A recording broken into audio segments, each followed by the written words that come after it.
Hello, everyone. LJ Young back again. How are you guys today? I hope well.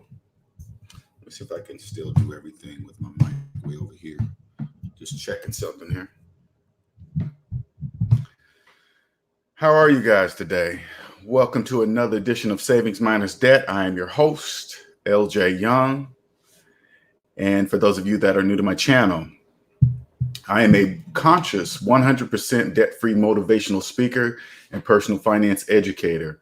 I help people become financially free by helping them financially see outside what I call the debt matrix.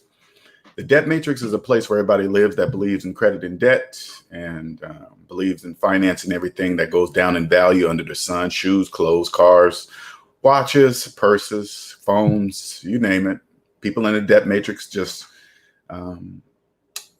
people in the debt matrix. Hey, good morning, Jennifer. People in the debt matrix believe they worship the almighty credit gods, Experian, TransUnion, and Equifax. And every time they go further in debt, the credit gods reward them with these mystical numbers that mean something to people in the debt matrix, right? And they do that their entire life because that's what they were born. Hey, good morning, Leroy. They were born to believe that you're nothing without credit. And, then they start making people in the debt matrix believe that it's a good thing to carry debt because it helps improve your credit score, making payments, blah, blah, blah. And then they just fall for the whole thing. Those are the people that live there. I help people come out of the debt matrix by pointing out things that don't make mathematical sense, because math and money are one. Okay. If math didn't, look at it this way. If math didn't exist, we wouldn't have the ability to count money. It would be impossible, right? So you have to know they're one. And the only thing that can separate math from money are feelings. For example, a parent forgets to save money for their kids' college, and now they feel bad about it. See, this is where the feelings come in. They feel bad about it. And then what do? Go get a Parent Plus loan, even though they still have their loans when they were in college. It just doesn't make any sense. But those in the debt matrix don't really realize to say, hey, if I just do the mathematics, I wouldn't do that kind of stuff. You know what I'm saying? Life for Business is going on. Hello, Day. Good morning. Good morning. Day says, good morning. I was just listening to your Life After Debt video this morning. Today, I am debt free. Oh, I am debt free. Let me put that up there. That's a congratulations before we get started. Day says, good morning. I was just listening to your Life After Debt video this morning. Today, I am debt free. I woke up with so much energy. Got my paid in full letter and everything. All right. Congratulations. All right. You got to send me a picture of that letter. Everybody always, and I just say that, Dave, because people always do. They send me their payoff. I've had your payoff letter from your student loans or whatever be the third letter that I've seen. Good morning, Kurt. Welcome. Happy Valentine's Day. Happy Valentine's Day. Now, hey, what's up, Best Version? Didn't see you sneak in there. My bad. Okay, today's video is this was sent to me in the Discord server by Silent Rage. Now, today's video is not really a when I do video reviews, I know when they're bad, you guys see me express how I feel about it, right? But I also watch other videos just to kind of get an idea of where somebody's at, just to see on different levels, because I want you guys to understand that what I teach doesn't have to do with anybody's occupation, profession. If they're trying to, when I review it, I'm not trying to see if they're doing something illegal or ripping people off, because if anything to do with finances, if the math just doesn't make sense, you just don't do it. Hey, that doesn't make sense. I'm not going to do that. Right. So they're not really ripping anybody off. But I want you guys to I want you guys to watch. Now, this is a 20-minute video. If you just decide to stay or no, don't stay, it's totally up to you. But I'm gonna let you guys see how I review videos. Okay, when I'm just by myself. All right, because sometimes when I go to some videos, it's just ridiculously wrong. I just thought, let me not keep putting that same obvious thing up to the followers, to the SMD family, you know what I'm saying, to the subscribers. I'm gonna switch it up here because I want you guys to see the difference, okay? All right, so let me bring this up. Now, during the videos, I'm not going to be seeing too much chat because I only got one screen and I only got so much room. So I usually chat after. So let me bring this video up.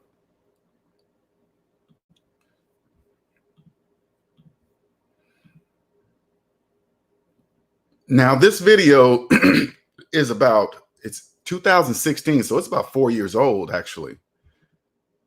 4 years old last month. But I want you guys to understand that when it comes to anything financial, it's mathematics. And remember, math is timeless. It doesn't matter. It doesn't matter when, things change, tax codes change, things change. But remember, math always stays the same. It doesn't matter what year it is. 5 plus 5 is always going to equal 10. Always. Doesn't matter from now till the end of time. It will still be 10. Math is the only thing that withstands time. Okay. Always remember that. So it doesn't matter your age, occupation, anything. All right. Math is just going to be math. Either the person's going to be correct or whatever. Okay. Let me see. All right. 1 second, you guys.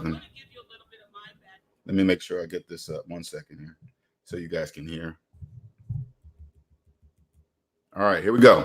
To give you an understanding of who I am as a person, why I do what it is that I do. And now, I don't know who this woman is. I don't know. I'm not saying anything. I'm just to make sure everybody's clear. I'm not saying anything negative about this woman. All right. I'm just listening to her and I'm just pointing this out so I can show you guys how I listen to people. This is part of my everyday life of how I listen to people. Especially if they're talking financially, I just listen to them, okay, and then see. How can I? It's very difficult to just explain when you're living on this side of the financial world, right? Everything must make mathematical sense. Everything. Okay. So here we go. We're gonna listen to this woman here. I am licensed as an enrolled agent. I am licensed through the U.S. Treasury Department. I am licensed in all 50 states to prepare tax returns to represent you before the IRS. I also teach accounting, so I understand all the nuances as it pertains to pulling together your numbers for your tax returns. I'm a professor at a university, Cal State Dominguez Hills. I own my own tax practice. I have my master's in tax law. I eat and sleep income taxes. It is my zen. Okay. That's very impressive. Okay. It's very impressive. What that tells me is that this is her passion. Okay. I don't think it's the difference between there's obsession and passion are very close. Okay. Obsession and passion are very close. When I hear her already, I can tell taxes are her passion. Okay. What I'm also listening for is this: if she's in personal debt. Okay, that's very important to hear if she's in personal debt, because she's naming off a lot of things, a lot of schools. I'm curious to hear if she's in personal debt. All right. And people in debt, regardless of what they do, regardless of how many businesses they have, no matter how many, whatever, right? The impressive resume, are they in personal debt? Because if they are, it's a major, major piece that they're missing, that they cannot see if they've been in debt all their lives. Okay. Especially, and this is a key indicator. All right. If you see somebody, not saying this woman here, but if you see somebody with an impressive resume and they talk about the degrees they have, the first thing I want to know is do they still have those student loans? Because there's nothing that makes mathematical sense to keep a student loan for 20 years. The math will never make sense of that. Then I have to ask that person, why would you do that? Why would you keep a student loan for 25 years? That doesn't make sense to me. That makes no sense. CENTS. Not saying this woman, but this is the things I listen for, okay? Because if a person's been in debt all their life, they know nothing but debt. It doesn't matter if they know or not. It's irrelevant them knowing or not, but they don't know if they've been in debt all their life. They only speak debt. know a lot of you may think that is the weirdest thing on the planet, but I read the tax code for fun. So when it comes to the tax code, that I know like the back of my hand. That's her passion, because people just don't say stuff like that. They don't say, hey, I read the tax code. That's just not normal stuff. That's a person with a passion, okay? So my goal today is to really teach you as self-employed individuals how to really save money on your taxes, how to do it legally, and how to keep Uncle Sam off of your back. Okay, right off the bat, I would trust her with my taxes, because that's key. Understand them legally. You can legally not pay taxes, okay? So she's saying key words that I'm like, okay, all right, she knows. Does that sound like an agreement? Yeah. All right, so let's move forward. As you know, there are two types of taxpayers. My clicker's not working, so which way am I going with that? There's typically two groups of taxpayers that I see in my practice. And the two groups of taxpayers, usually I get people walking in that are ultra aggressive taxpayers. They're like, Karla, I just want to write off everything. They're writing off the kitchen sink. They're writing off everything that you can imagine. Those are the type of people that we want to avoid. We don't want to just be aggressive taxpayers. We want to be taxpayers that write off things within the code, within the law. And the code has 80,000 some pages to it. Okay, she's saying when it comes to this tax game, she's saying all the right things. I would trust her. I would trust her with my taxes because she's saying the right things. It was modified at the end of December 2015. We got an extender bill, and it's going to be modified again as we're in a political year. It's going to change. It's not your job to understand it. It's my job to read it and bring you that information. So I just want you to know, we don't want to be that ultra aggressive taxpayer. But by the same token, we don't want to be the conservative taxpayer. I don't want you to say to me, you know what, Karla, I don't want to write off this write-off because I'm concerned about what Uncle Sam is going to do. I don't want to be audited. I don't want Uncle Sam knocking on my door.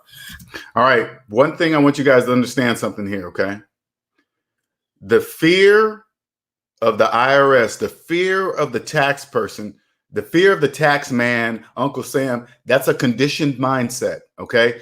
If you go through the whole debt matrix and ask people, are you scared of the IRS? Are you scared of this? 90% of them will say yes. All you got to do is follow the rules. If you just follow the rules, there's absolutely no reason to be scared of the tax person. Don't worry about getting audited, because you got to remember, there's only so many tax auditors around to take care of millions of people. You think they're going to come?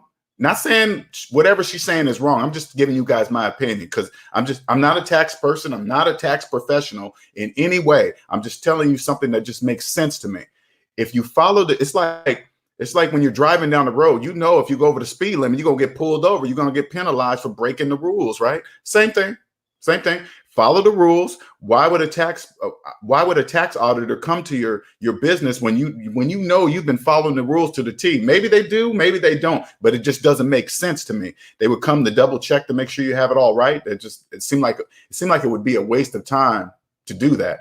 I personally believe, I don't know 100%.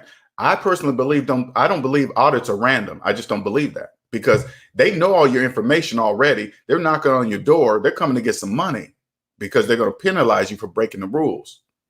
I just want you to know, if Uncle Sam is going to knock on your door, he's going to knock on your door. There's very little you can do about that, because audits are typically random and they're very selective.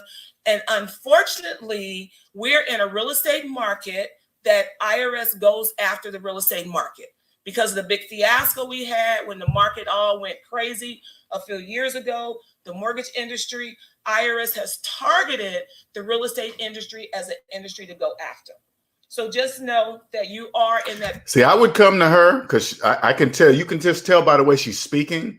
She knows her stuff. You can just tell. She don't look like she's sort of kind of saying it or kind of believes it. No, she knows it. I would say, hey, to her, I would say, hey, you obviously know the rules. No breaking any rules. Don't be claiming anything that don't exist. Here you go. Straighten up my stuff. Pool of people. With that being said, we don't want to be afraid of our write-offs, because if Uncle Sam knocks on your door and says that you're being audited, and if he finds $1 extra of income, you're going to have to report that $1 extra of income. But by the same token, I want you to be able to take all of your write-offs because you are entitled to them. So there is one thing that I want you to walk away from this room knowing, that there is a publication called the Taxpayer Bill of Rights. That is publication number 1. You need to know that there is a Taxpayer Bill of Rights, because if Uncle Sam knocks on your door, and that's what they do now, they knock on your door, they send you these nasty letters. They also have a scam going right now where people are calling and harassing people. I want you to know, as a taxpayer, you don't have the right to talk to. Remember, IRS scams are aimed at people who don't understand the rules of the tax game. Okay. That's why they're scared. That's why scammers are scamming people, because they only can scare people that don't know their stuff. Because if you follow the rules of the IRS, or you hire somebody like this woman that knows the rules of the IRS, you ain't worried about no scammer. No scammer's gonna call you, hey, you owe us $5,000. No, I don't. Click. You know what I'm saying? You wouldn't be nervous about that. IRS. You do not have to talk to them. It's not confessional. You're not before your priest. You don't have to tell them everything that you know. You have the right to remain silent. And that's very important for you to know that, because a lot of times people think that if I get contacted by Internal Revenue Service, I just need to automatically start talking. So I want you to know you do. So you can avoid all that. You can avoid all the calls, the letters. Just follow the freaking rules. But because you got to remember this, the majority of the people in the US are in debt. 90% of them blame taxes. So guess what they're going to do? They're going to cheat on their taxes. Be the few percentage of people that follow the freaking rules. Just follow the rules, or hire somebody like this woman to say, hey, I listened to your videos. I know you follow the rules. Here you go. Here's my stuff. Make sure it's all that, because I don't want no knock on the door, because remember, they don't come after your tax preparer. They come after you. So you got to know how to hire the right person. And this is how you do it. Okay. If you guys have hired a personal person to do your taxes, make sure you ask to see their personal credit report first. It will tell you everything you need to know. If they're in collections, if they're deep in debt, maybe they owe IRS debt. You don't know. You don't know who's preparing your taxes. And if their credit report looks like that, they're missing a major piece of the puzzle. Even with this woman here, if I seen her credit report, again, I'm just telling you guys, even though she's probably very good at what she does, I can tell she is. You can just see it, right? But remember, if I saw her personal credit report and she had a 25-year-old student loan on her personal credit report, she's missing a major piece of the puzzle. That doesn't make sense.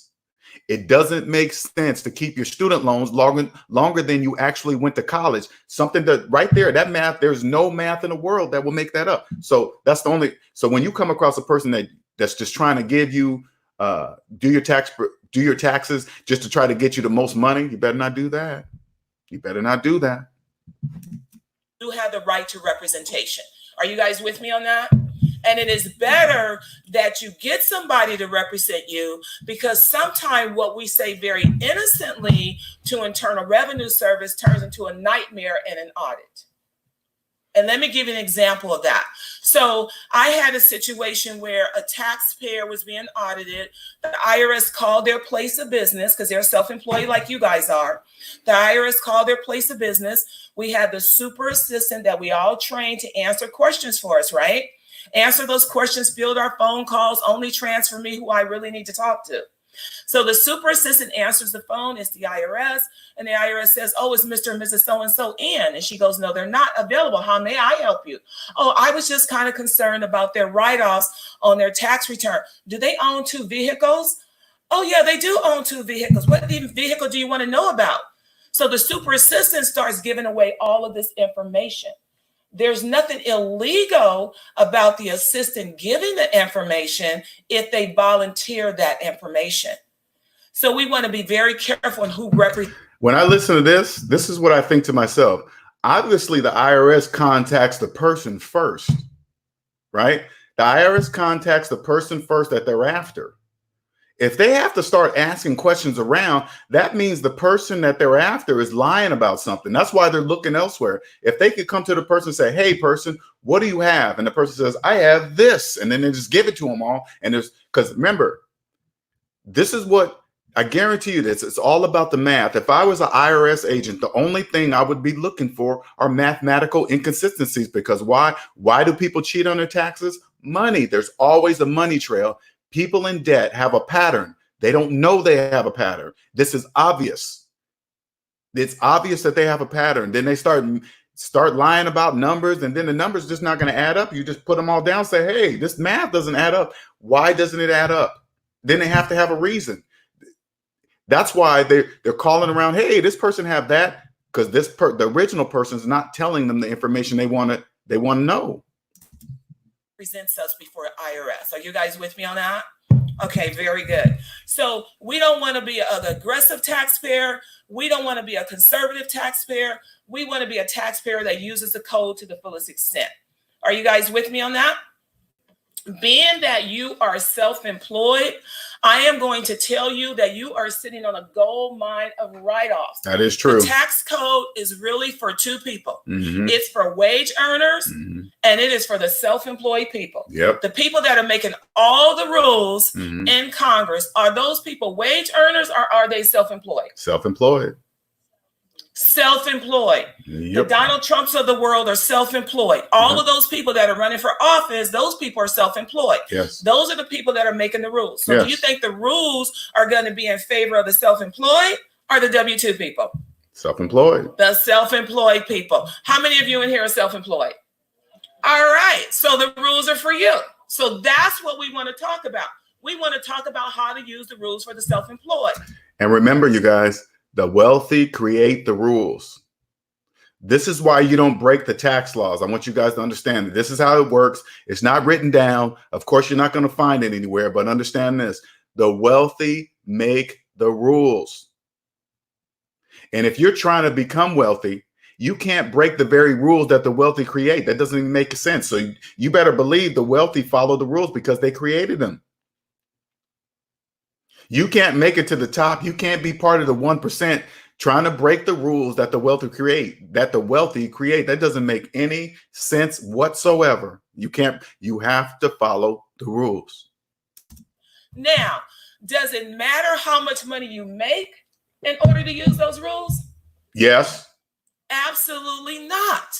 The rules are available whether you make 50,000 or 50 million thousand. The difference is the people that make a lot of money hire the really sophisticated people to help them avoid paying taxes. Are they doing that legally or illegally? They're doing. All right.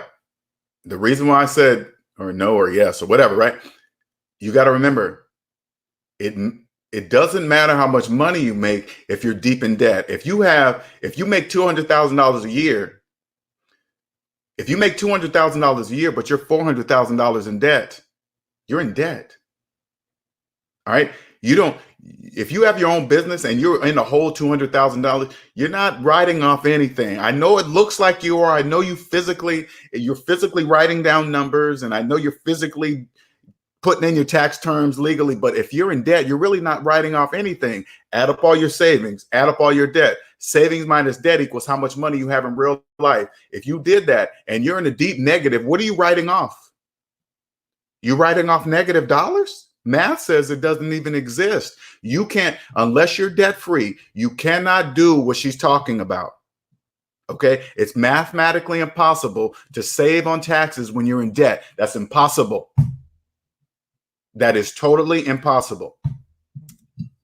Doing it legally. Why are they doing it legally? Because they hire the right people and they use what? They use a tax code. Yes. So we got to learn how to use the tax code as individuals. And that's. Individuals don't see, this is the only piece they're missing. Okay. This is called phantom income, phantom taxes.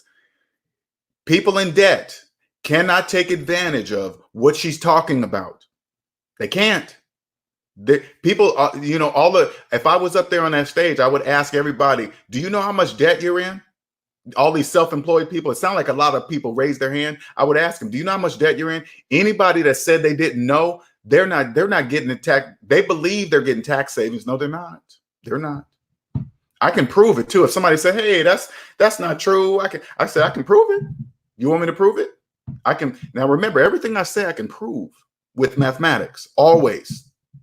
That's what I want to talk to you guys about, how to use a tax code to the fullest extent, because it's legal and that's what you should do.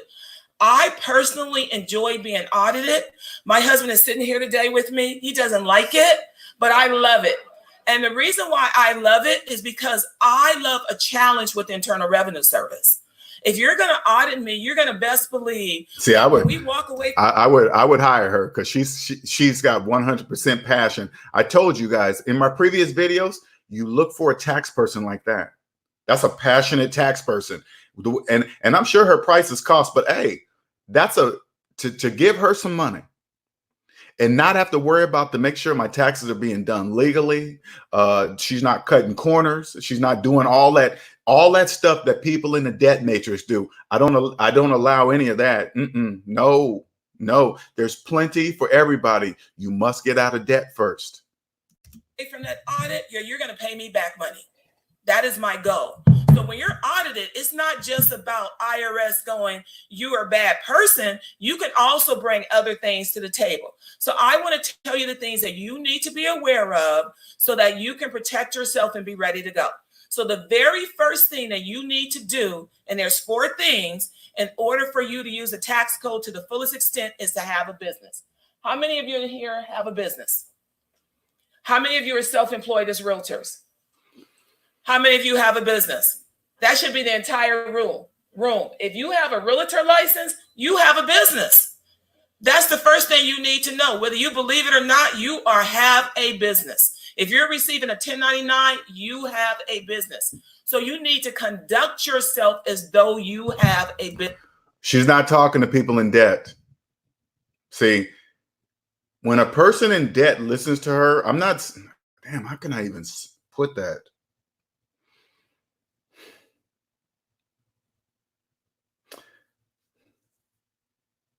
People, it's hard to put in words. Her, Robert Kiyosaki, people like that, I know they sound the same, but they're not talking to people who are in debt. They're not. And if you're watching this video at a later time, you're a self-employed person with a successful business, I'm going to tell you something, okay? If you have a 25-year-old student loan, she is not talking to you. She's not talking to you. She's not talking to you. People that manage money well, they don't keep loans for 25 years. They don't do that, especially a student loan. Go to college for, see what I'm saying? It just doesn't, she's not talking to you. Business. That's rule number 1. So whether you're on a Schedule C, whether you've incorporated yourself because you're a broker, you are a business owner. That's the first thing I want you to understand. You need to have a business. That's the first step. Once you have a business, and I'm ready to jump to my next slide, you need to make sure that every expense you have has a business purpose. So what does the law say in order to write off your business expenses? This is literally what the law says under Code Section 162. The law says that in order for you to take a business deduction, it has to be ordinary, it has to be necessary. There you go. Who said that? And fun. Because the funner the expense, the bigger the write-off. I totally agree with that. It has to be ordinary, necessary, and fun. Who defines ordinary and necessary? No. We define ordinary and necessary. We define it. So if I can link ordinary and necessary to my business, to my expense, to generating income, it becomes a write-off for me. Let me tell you about a client that I represented. I didn't prepare the tax return, but this particular client was a realtor down in, I want to say Dana Point, Laguna Niguel, one of those high-end areas. And she and her husband purchased a yacht. A yacht. Yeah, I see the expression on your face. I said yacht. I said, take me out on that yacht and I'll get you a tax deduction for it. She purchased a yacht. She's talking a whole different level. All right. A whole different level of money. All right. When you're talking about purchasing a yacht, you're talking about a whole different level of money. All right. When she was audited, IRS disallowed that yacht. Okay. And a yacht is a lot of money. Once we represented her, we got that yacht allowed. Why do you think we were able to do that? Because you're the right person. That's why. It was a business expense. Why was it a business expense? Because you know a business expense. All her contracts are signed on the lot. I like that. The reason why we got it as a business expense is because she used it as a marketing tool. She was selling high-end houses. She would take people out on tours. She would do presentations. Did she have fun on her yacht? Absolutely. Did she take people out on her yacht? Absolutely. Did I go out on her yacht? You better believe it. Did we get a tax write-off? Absolutely. And we got that yacht written off 100% because I was able to link it was ordinary and necessary to the clientele. When I get to that level, I'm going to go look for her.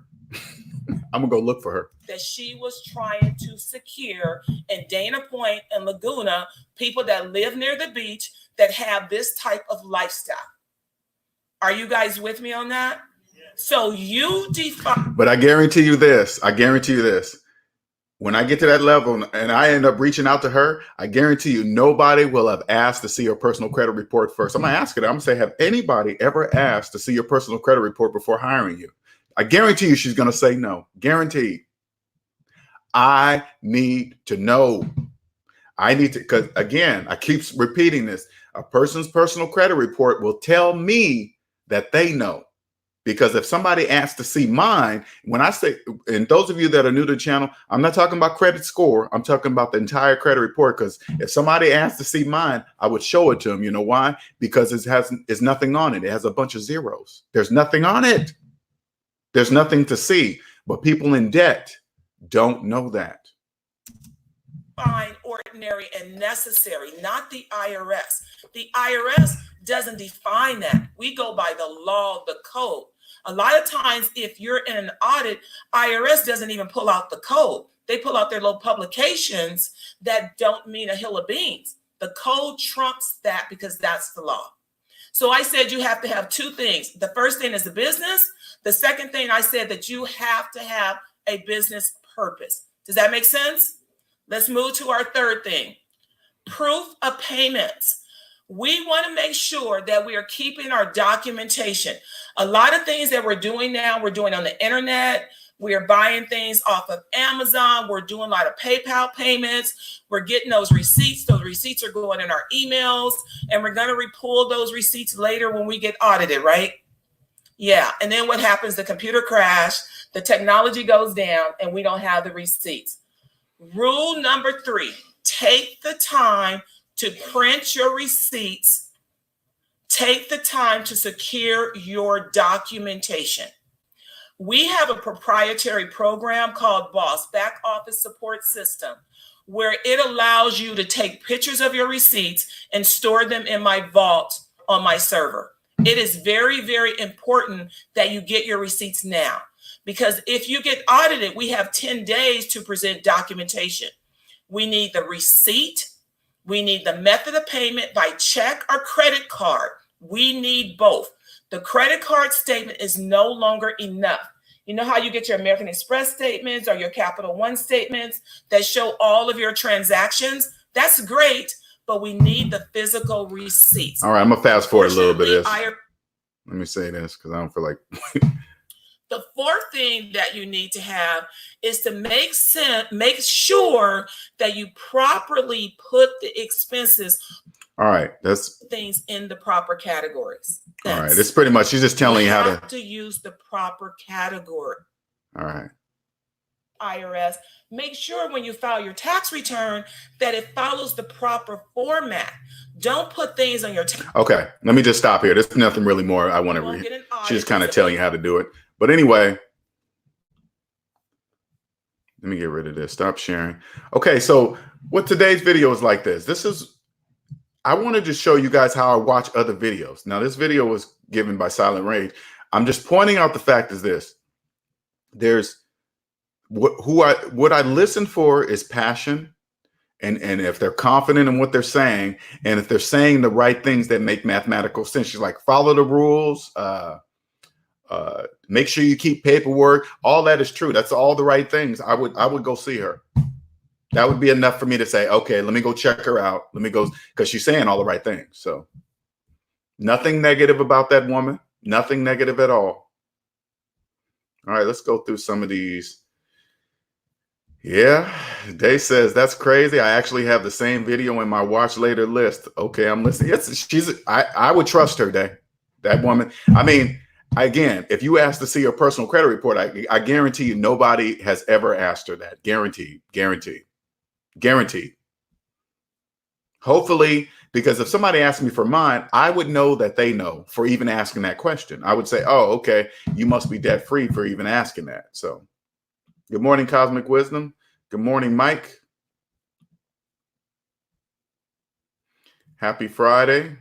Cosmic Wisdom says everyone needs to read the tax codes, especially if you have a business. For example, no state tax for business in Ohio for income 250 and under, and 3% for income over 250.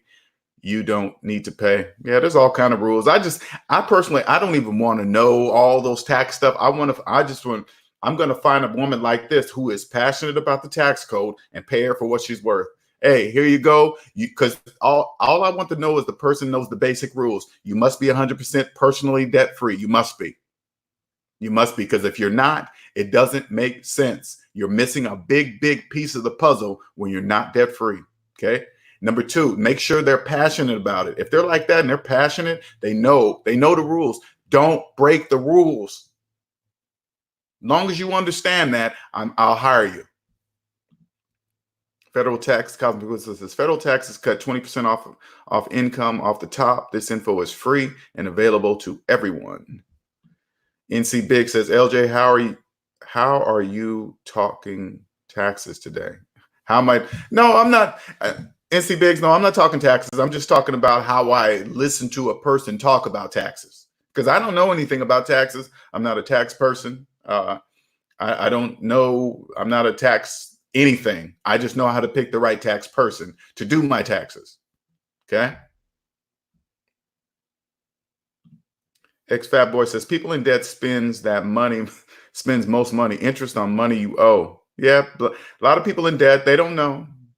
And I want you guys to understand, in the SMD family, when you guys are out there walking around in the debt matrix and you're seeing people do these financing stuff, right? Don't look at them like, oh my God, they're so stupid. Why are they doing that? You gotta take a step back and say, hey, first of all, remember that you were there once. Okay, that's number one. Remember that you were in the debt matrix first. Number two, you got to think to yourself, if they knew it didn't make mathematical sense, they wouldn't do it. But since they're doing it, that means they don't know. So you just go, okay, they just don't know. That's it. So it'll help you take the emotions out of it, seeing them do that. Because on the other hand, there's two economies. There's one that the people in the debt matrix live, and there's the one outside that they can't see because they don't trust math. It's only invisible to those people who don't trust mathematics. People like this. Let me give you an example. When you hear somebody say, hey, should I invest or should I pay off my student loans? Only people in the debt matrix believe that they have an option. When you're in debt, you have no money to invest. So investing is not even an option. How come they don't know that? Because they don't trust mathematics. If they knew that, they wouldn't say that. See what I'm saying? All they have to do is do the math. Okay, hey, I'm $50,000 in debt, and I want to invest. And they would say, wait a minute, math says I have no money. Math says I'm negative $50,000. I can't invest negative dollars. If they knew that, they wouldn't say that. Okay. Dave says all kinds of ideas are firing in my head. I need to watch this again. Oh yeah, Dave, that's just the beginning. Okay. I'm excited for you to truly see phantom income. There's phantom income, and phantom income comes in many forms. A lot comes in tax savings. Okay. Because you got to remember, when you Like, for example, this is why I always say practice with your 401k, 453B, HSA. This will give you practice. So when you step over into the real world, into the business side, because there's even more tax savings in business owners. Okay. It favors the business owners because they create jobs, they create buildings, housing, that's important. That's all part of how the whole system works. So they're going to favor to the people that do that. So when you're maxing out your 401k, for example, you got to remember, you're going to be lowering yourself in your tax bracket. People in debt can't lower themselves because they have no money to invest into the 401k. So people in debt only see like the company match. They believe if they're getting 3%, 5%, or if they stay in this long, they're getting vested and all this other stuff. They don't know they're in the negative. They're not getting 3% of anything. They're not matching 3% of anything. They're not matching 6% of anything. They're not investing in, they have no money. They're in the negative. Now, if you tell a person that's contributing to their 401k, for example, they really believe they're saving money in the 401k. If you just go, hey man, add up all your savings and debt, that negative number of money, whatever, that's the money you're pulling from to invest in your 401k. You just say, if you can explain to me how you're investing negative dollars into your 401k, I'll believe you. But there is no answer. There will be no answer. It will never be an answer. But if they believe it, they believe it. X-Fat Boy says YouTubers did it all the time. Cars, clothes. They do it all the time. I mean, X-Fat Boy, it's like when people these are the things that people in the debt matrix say. Hey, fake it till you make it. Those things that they say it's cool to, basically what they're saying is it's cool to go in debt. For some reason, they believe they're going to make it if they continue to go deeper in debt. It doesn't make any sense. It's like when I see people wear designer clothes, designer shirt, Gucci, Prada, whatever, right? I think to myself, damn, man, how this is exactly how I think when I see somebody wear a brand name, expensive red bottoms, with the shirts that I just named now. I just think, how did that company how did they get that person to pay to advertise their product? How did they do that? That's the first thing I think is, how did Gucci do that? How did Gucci convince people that a shirt that probably cost them $10 to make, convince them that it's a $500 shirt with their name on it, get the customer to buy it for $500 and wear it around and advertise to everybody for them, paying for it. And then, listen, it doesn't even stop there. And then tell other people how much they paid for a shirt that's not even worth it. How did they do that? That kind of stuff blows my mind. And it's always the youngsters. They don't know. They don't know. They're only impressing other people that believe that, like, for example, if you wear a Gucci shirt and it costs, some ridiculous amount of money, and another person sees that person wears that shirt and says, "Ooh, man, that dude is wearing a $500 shirt." Those two people believe that the shirt is worth $500. That's it. There's nothing more than that. There's nothing outside of that. Those two people believe that shirt is worth $500. Now you times that by millions of people that also believe the shirt is worth $500. How in the hell did Gucci get people to believe that? That's the thing I want to know. I want to talk to the executives and say, how did you do that? Good morning, Alma. Silent Rage. I used your video today about the woman with the taxes. So that was a good one. I like that one. I like to show the other side of things, not just like I'm just getting all over people for not knowing. Cosmic Wisdom says he is right about government favoring business owners. Met the county auditor and two local politicians about taxes in the real estate group. We work to change laws to our favor. Business owners. Yeah. It's, what was crazy, Cosmic Wisdom? It's so obvious. It's obvious to me now that I'm out of the debt matrix. Okay. That makes total sense. People that create businesses create jobs. They create the economy. This is how the whole economy works, of course, because the people that make the laws, guess what? They're self-employed. Whether you want to believe this or not, the wealthy create the rules. Why would the rich break the tax laws? They make them. They make the tax laws. Well, I wouldn't. If I wrote the laws or the rules to something, why would I break my own rules? That doesn't even make any sense. Only people that don't understand them break them. You can legally not pay taxes. Legally.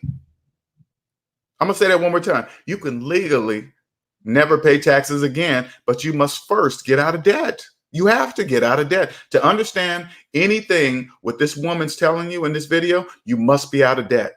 You must be out of debt. Personal debt only.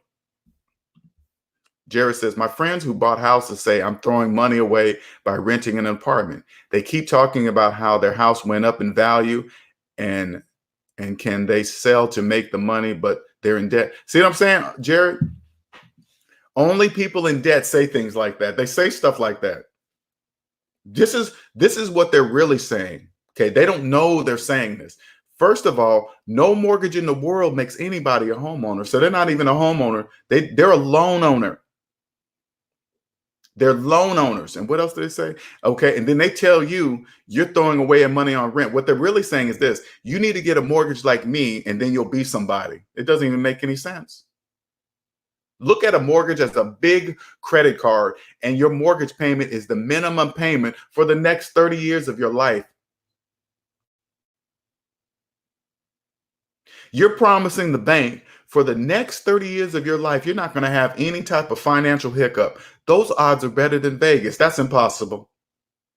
Nobody can predict that. Nobody can predict. You can't sign on the dotted line for a house, promise the next 30 years of your income that you haven't even made yet. It doesn't even exist.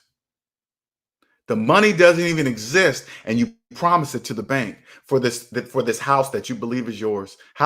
That's another thing that blows me away. How did the banks convince people that it was okay to keep something for 30 years of your life? I don't know. Again, I wish I could walk into a bank executive and say, how did you guys do that? How did you get people to promise 30 years of money that doesn't even exist? They haven't even earned yet, so they got to use the time in their life to even earn it. And before they even earn it, it's already promised to somebody else. That is just amazing, amazing, amazing. And let me tell you guys one other thing about this, okay? If they didn't, like people with student loans, I guarantee you this. I wish I was a bank executive because I know they're laughing all the way to the freaking bank. If a person comes and to apply for a home loan and they got student loans older than their children on there, they are prime. Somebody with old student loans, older than their children, a good job and good credit, those are prime candidates. You know why? Because if they haven't paid off their student loans in 20 years, you think they're going to pay off a house in 30? No, they're not. No, they're not. No, they're not. They're not. They're not. And the bank knows that. The bank says, hey, if they can't do the math, because this is obvious, this person been paying on, they went to college for 4 years, but they're paying on their student loans for 20 years. And now they're coming to apply for a house that they're saying they're going to pay off in 30. No, they're not. Ching, ching, approved. You better believe those guys are, because if the banks denied all the people with student loans, the whole housing market would crash. Listen closely. There's trillions of dollars in mortgage debt, trillions, and there's trillions of dollars in student loan debt, trillions. That's millions of people. If they denied them all the people with student loans, nobody would get a house. Nobody would get a loan for a house. The whole housing market would crash. So Jared, don't even worry about that. Your friends are in debt. They don't know they're in debt. Okay? They just trying to get you to be part of it. And if you believe the rent versus mortgage thing, that makes absolutely no difference. And when they say you're throwing your money on rent, you got a roof over your head, don't you? then you're not throwing it away. I don't know why people say that you're throwing away money on rent. If you got a roof over your head, you're not throwing away anything. You have a place to live. Is there some place in America you can live for free? No? Then stop saying that. Cosmic Wizard says, owning a home isn't for everyone. If you can't afford the upkeep and don't do it. Yeah, don't. And personally, I keep thinking about home. I probably buy one to rent, but I just don't want to feel trapped. Like, it's like if I buy a house, now I'm like trapped in that state, and I like to be able to, I want to work wherever I want to work. I want to move. I don't want to be stuck anywhere. So if I own a bunch of houses and they're rented, that's different. Okay. I would buy houses somewhere where I want to live. So once the renter and all the depreciation stuff pay off my house in about 7 years, and I choose to live in that state where I bought my house, you better believe that's why I'm gonna say, hey, okay, I'm gonna go live there in my house if I change my mind. Hi, if he's talking to Jared. Jay, buying home isn't for everyone. Your friends are simply trying to run their home loanership in your face while making you feel bad. Such a good friend. Well, again, Hyphy, they don't know. They don't know us. They would remember if they knew, they wouldn't have done it. And I guarantee you, Hyphy, if he asked those dudes, and Jared, this is all you got to do to know if they did it right. These are the only questions you have to ask. How much did they put down? First, say, because people in the debt matrix, they love bragging about the price of the house like they paid cash for it. So ask the price and ask how much they put down, and then ask them what type of loan they got. Okay, they're going to tell you the price. If they and whatever the price is, if they put down anything less than 20% on that house, they did it wrong. They did it totally wrong. And then if you ask them what type of mortgage they have, if they say, I don't know, they did it wrong. Okay. Don't listen to one more word they're saying. Cosmic Wizard says, oh, okay, I already said that. NC Biggs says, not to get off topic, but I had a friend tell me his family members' student loans was forgiven. I asked, how do you know? Did you see this credit report? He said, who asked that question, and laughed.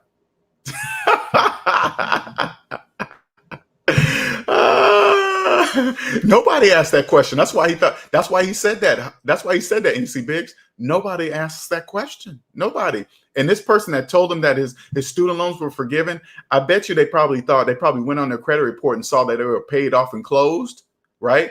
But just like I told you guys yesterday in yesterday's video, student loans are bought and sold now. Companies buy defaulted student loans. This is what it looks like to me. They buy defaulted student loans. So if you ever log into your credit report, know you haven't been paying on your student loans, you log in there and you see them closed and gone, that means they've been transferred to another business and they will be contacting you shortly. All right. And guess what the first thing they're going to say? Because this just makes sense to me. I don't know this for 100%. This is what just makes mathematical sense to me. They buy defaulted loans, and as soon as they buy them, they're going to contact the person who owns the loans. And guess what they're going to offer them? To place them in forbearance. Forbearance means that you don't have to pay on them for the next 6 months, or you got to pay some minimal amount like $18 a month. That way they can stack the interest on that loan. So by the time the 6 months is over, your monthly payment's going to be so outrageous, you ain't even going to understand it. Now, also, if this is you, okay, listen closely. This is how you could calculate the money you could have saved had you paid off your student loans before investing in anything outside yourself. Go on your credit report, look up get your total exact student loan balance today, right? Go get it, go see what it is. And then I want you to go today's balance minus the original balance when you went to college 20 years ago. That's the money you could have saved had you paid off your student loans. That's the money. That's how you calculate it. Jared says, I just laugh at them with their loanership because I got a second job and told them my goal of bringing in 100K this year. They still have student loans while I'm debt free. Yeah, it's gonna, hey man, it's gonna be hard. You just got to be quiet, and you better stop telling them what you're doing, because the deeper they dig themselves, into debt, they're going to remember that Jared said he's trying to be debt free, but they don't think to ask, hey, Jared, how'd you do that? This is what they're going to say. Hey, Jared, you don't have any debt. You can loan me some money. You ain't got no bills. You ain't got no car notes. This is how people in debt talk. Since you ain't got the bills that they have, you can loan them some money that you'll never see again. Okay. Fallout says 1.7 trillion in student loan debt. It keeps just getting higher and higher and higher. And remember, this is phantom income, okay? The longer you don't have student loan debt and the other people do, this is the difference. You're financially ahead of all those millions of people that do when you don't have a student loan. Okay? Cosmic Wisdom says, even when you pay off your home, you still got property taxes, insurance, and maintenance costs under consider. See, this is what I'm saying. I want you guys to understand. I want you guys to see something. Okay, listen. That's another thing that not saying cosmic wisdom in, but I'm saying people in debt say like this. So like you always say, hey, yeah, pay off your house. And then a person in debt say, well, you still never really own it because you'll still have property taxes. This is what I want you to understand something, okay? When they say something like that and you say, yeah, that's true. If that's the case, if everybody gets a house and know they'll never truly own it because of property taxes, why are millions of people financing them? Go up to a person and say, hey, especially if a person that says that to you, say, hey, man, even if you pay off your house, you'll never really own it. This is what I want you to say to them. Then why are you financing yours? If you know you're never going to own that home, why are you financing it for 30 years? That makes absolutely no mathematical sense. None. Why are people financing houses if they're never really going to own them? Because there's a major piece they're missing. Get out of debt and you'll never even pay property taxes again. You know why? You create a business. Whatever your taxes are, you factor those taxes into your product. The people pay your taxes. You're not paying them anymore. Your customers are. That's why. So when next time a person says that, just ignore it. You say, yeah, you're right. Yeah, you're right. But guess what? I do own mine because you're paying my taxes. You think like when they raise the taxes on rich, see, this is what people in debt don't even get it. They don't even get, yeah, raise the taxes on the rich, those rich, evil dogs. They just, they just trust mathematics. That's it. They're not fancy. They're going to raise the taxes. If I was like super wealthy, I'd get on the news and say, oh man, yeah, that's unfair, man. Gosh, I don't know why these people keep trying to raise taxes on me. That this is not equality. This is not. I would say all the stuff, and then is the mic off? Yeah. Okay, cool. Because once they raise the taxes, guess what? Those taxes are going to be passed to you, passed to the people in debt as inflation. That's how it works. Get out of debt, and you can see. Best Version says, LJ, check out the article I put in Discord. People boycotting. Paying student loans. Oh God. I think did you just put that in there this morning? I got to go check it out. I'll check it out. Fallout says, yes, people are boycotting paying student loans. The government is not going to let all those slaves off the hook. It's way too much money. They're there to let them get off free. They're never, hey, listen. If you have student loans and you're crossing your fingers, boycotting, doing all that stuff, I'm sorry. I'm sorry for you, but they're never, ever going to release that many of their slaves. Sorry, that's never going to happen. You can cross your fingers, hoping the next president, politician, nobody has that power. Only the wealthy have that power. Only. Student loan money is forever money. Forever. That's forever money. That's forever money. Forever. You're going to be a slave until you're dead. I don't care if you're a doctor, a lawyer, pharmacist. I don't care what kind of house you live in. I don't care what kind of car you drive. It doesn't matter. You're just a slave driving a nice car. You're a slave in a Lamborghini. You're a slave living in Miami Beach. You're just a slave. You're a slave helping patients at your doctor's office. I don't care if you even own your own clinic. It doesn't matter, slave. You're a slave. And you'll be a slave until you're dead, until you pay off your student loans. So, hey, so stop hoping and wishing. That's never going to happen, ever, ever, ever. Stop it. These type of articles, the title alone. Ooh, yeah, let's go boycott student loans. You know what the rich and wealthy are thinking back? Look at all those slaves. They really believe marching down DC streets it's gonna change anything. No, it's not.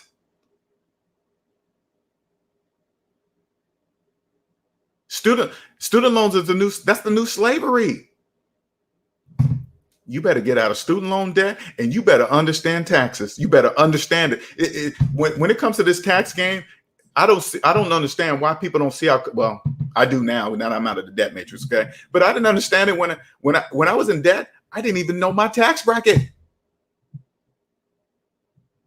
Here, every 2 weeks or whenever I got paid, 20 to 30% of my check is taken right off the top with taxes. Right off the top. Right there should have put a light on my head. Wow, that's pretty important when they can just take money out of your check like that. That's got to be very, very important. They can take the money out of your check that you earned and do whatever they wish to it. I should have said, maybe it's time to take the time to understand that. Wait, when I go buy a car, taxes are taken out. When I go buy food, when I go buy clothes, taxes seem to be very important.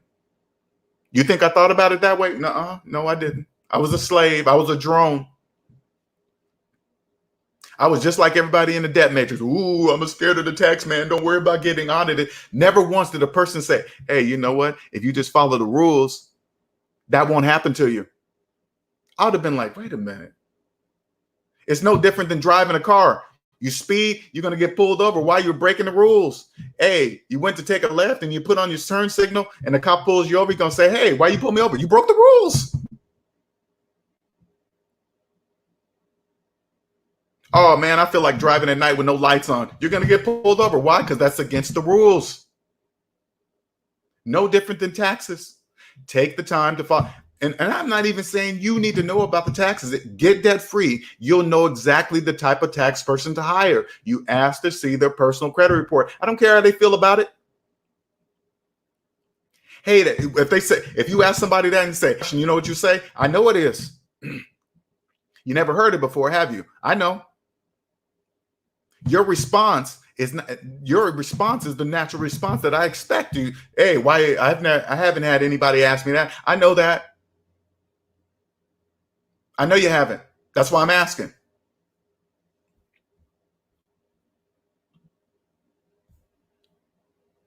Cosmic Wisdom says, Linnell, that's what I do. I want my business to pay for my living expenses. I mentioned that for new home buyers who don't know the total cost of a home besides principal and interest. Oh, I know why you're saying it, Cosmic Wisdom. I know that. Cosmic is so far ahead of the game. I honestly, Cosmic, I just believe you need to take that year off so you can see. You need to get away from work because you're so far ahead of the game. All this stuff can be paying for itself right now. You need to see this last piece, Cosmic Wisdom. If you've never taken a year off of a traditional job, there's a major piece you're missing. Okay, I promise you, I can't explain it anymore. I've never done it before until now, and I'm 50 right now. Okay, not until I got out of debt, I decided to take a year off of work, of just doing it. Don't do nothing. Don't make yourself feel like you're missing out on something, that time is passing by, because I'm gonna go a whole different level. Best version. You can agree with this. Okay, I'm gonna say something to you, Cosmic Wisdom. Maybe it'll make sense to you, maybe not. Time is irrelevant. Time makes no difference. Time is just a made-up concept. When you put time, as soon as you stamp a time on it, and all of a sudden most people believe it means something. Time is irrelevant. That was a hard thing for me to grasp, that time was irrelevant. And the best way I can say it is this: time is irrelevant. Think about mathematics. Does time matter when it comes to math? It's the same thing. 1 + 1 was equaling 2 before I was born. It will equal 2. It will equal 2 when I'm 100, when I'm 90 to 100 years old. It's never going to change, ever. This is why time is irrelevant. And when it comes to money, but when it comes to your life, it's the most important thing on earth. So whatever you're selling your time for this job, You're saying my time, whatever that salary is, whatever it is, Cosmo, because I'm not even asking, whatever that is, you're saying the time in my life is worth this amount. If you choose to believe that, okay, well, I guess that's what you believe. See what I'm saying? But Cosmic Wisdom is knowledgeable. She's way ahead of the game. I'm not taking any credit away from what she's achieved. Hey, Mark said, what's up, y'all? NC Big says, my friends are thinking they will get reparation and student loan forgiveness if Bernie Sanders gets in office. When I come across videos, live sessions talking about reparations, I just click off. I can't do it anymore. That's just another thing for somebody to blame something for somebody else because they can't get financially ahead. It just never stops. People in debt, they never look in the mirror. They never just say, hey, maybe it's me. Maybe if they just look in the mirror and say, wait a minute, out of all this stuff, I'm the common denominator. That's all they got to do. They got to understand that they're the common denominator. That's all they have to look. That's all they have to see. But remember, this is part of the conditioned mindset to make the people in debt believe it's something outside of themselves that's gonna catapult them to millionaire status. Something outside of themselves is gonna save them out of this debt, out of the student loan debt. Some person is gonna save them. No, it's not. That's part of the conditioning. You're gonna be in debt until you're dead. That's a horrible way to live. And I'm telling you guys that now that I'm out of debt, that's a horrible way to live. You are a slave. For the first 40 years of my life, I'm making 6 figures. And I was in debt the whole freaking time, and I wasn't even scared. Let me say that one more time. I'm making 6 figures, and I have been in debt my whole entire life, and I wasn't even scared. But I'm gonna take you guys back to a few moments, okay? When these things popped in my head when I was in debt, but I had nobody to ask. I remember I still do. I do a lot of thinking in my car. But I remember when I was in debt and I was driving a Lexus. Okay, I had a nice Lexus, right? I remember driving and thinking, man, if I lost my job, I would lose all this. I would lose the place I live. I would lose this car I'm driving. I would think that. I would think my job, everything I have in my life resides on having this job. And I used to drive and just think, man, damn, man, you mean to tell me everything would change? Yes. That still didn't wake me up. Imagine your job is a tree, and your job's the tree trunk, and all the branches are all the things that are attached to this job. Cut that trunk, everything falls. Everything. That's your life. That's your life. Now, if you are picturing this in your mind right now, that is true. Your whole life will change if you lose that job.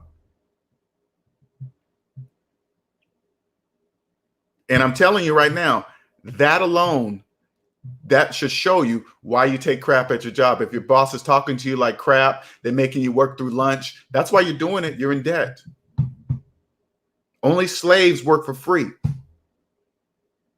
And if you're in debt, you work for free. People in debt, and I'm telling you, in this economy over here, people in debt don't count. You guys don't count. You're in debt. You're a slave. Slaves don't count. Slaves don't count. Quinta says, I know a few people that are thinking about moving to a different country so they don't have to pay their student loans. Oh my God. When I see that too, and these people are making videos about it. These people are making videos about running to other countries. Sorry, guys. These people are making videos about running to other countries so they can get out of paying their debt. And they're saying this publicly. That's like, now imagine, I always do this scenario. You know how the slave movies go. Think of it's at night, they're running through the woods, the white man with hound dogs are coming after them, and they're running. That's what I picture when I hear people running to other countries to run from their student loan debt. That's exactly what I believe. They running you out of the country?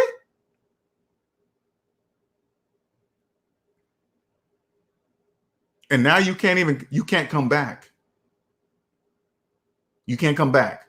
People in debt believe they're going to run from this debt here and then go to another country and believe it's going to be different. No, you're not. You're just going to get in debt over there because they don't know anything else. They're just going to get in debt in the same place. It doesn't matter. Again, when it comes to mathematics and money, they're one. They're one. Math applies to every country in the world. The math doesn't change in another country. Math is still, you go to another country, 1 + 1 still equals 2. It might be said differently. Uno, dos, tres, that's Spanish, but it's still 1, 2, 3.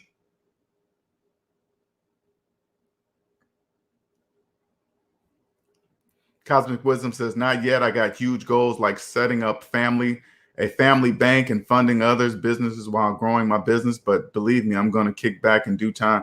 Hey, do your thing, Cosmic. Do your thing. But I'm telling you guys, everybody in this room, let me tell you something, okay? I guarantee you the majority of people in this room have you've never taken a month off, just one. Just a month where you're not doing anything related to work, you're just doing you.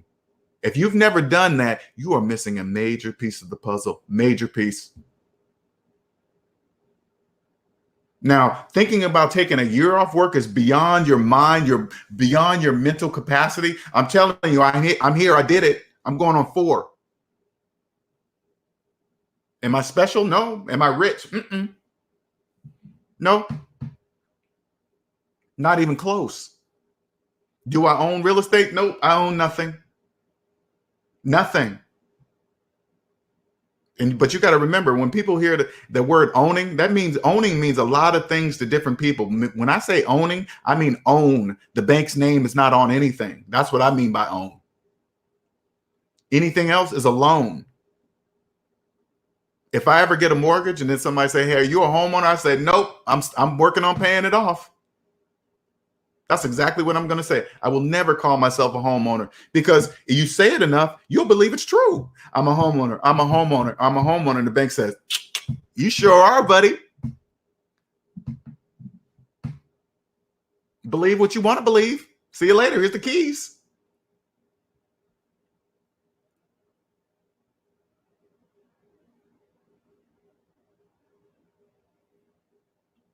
Fallout says 100% correct on raising taxes. People don't understand the tariff war. If the USA puts a 10% to 15% tariff on China, the company will increase the price of goods by 10% to 15%. It's called inflation. Yeah, that's all they're going to do.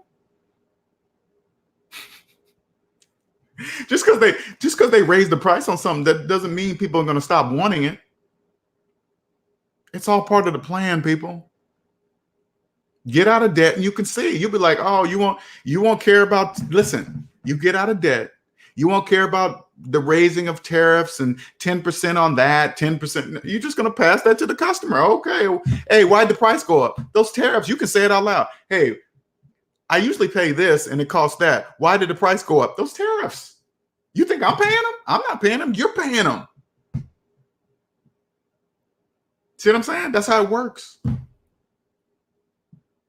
And then once the people get used to the increase, they'll just think it's part of life. That's how it works. Get out of debt and you'll see.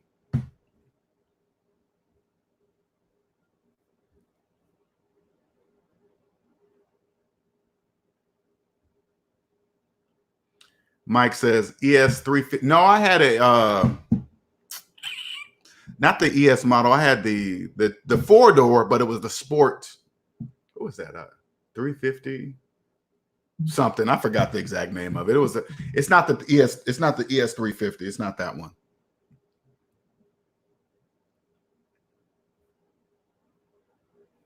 Day says, yes, there's an article about people escaping, trying to avoid these student loans. Very, very sad. Oh, it's just so bad. It's so sad. You guys can get on YouTube and see people saying it out loud. Hey, I'm running from my debt.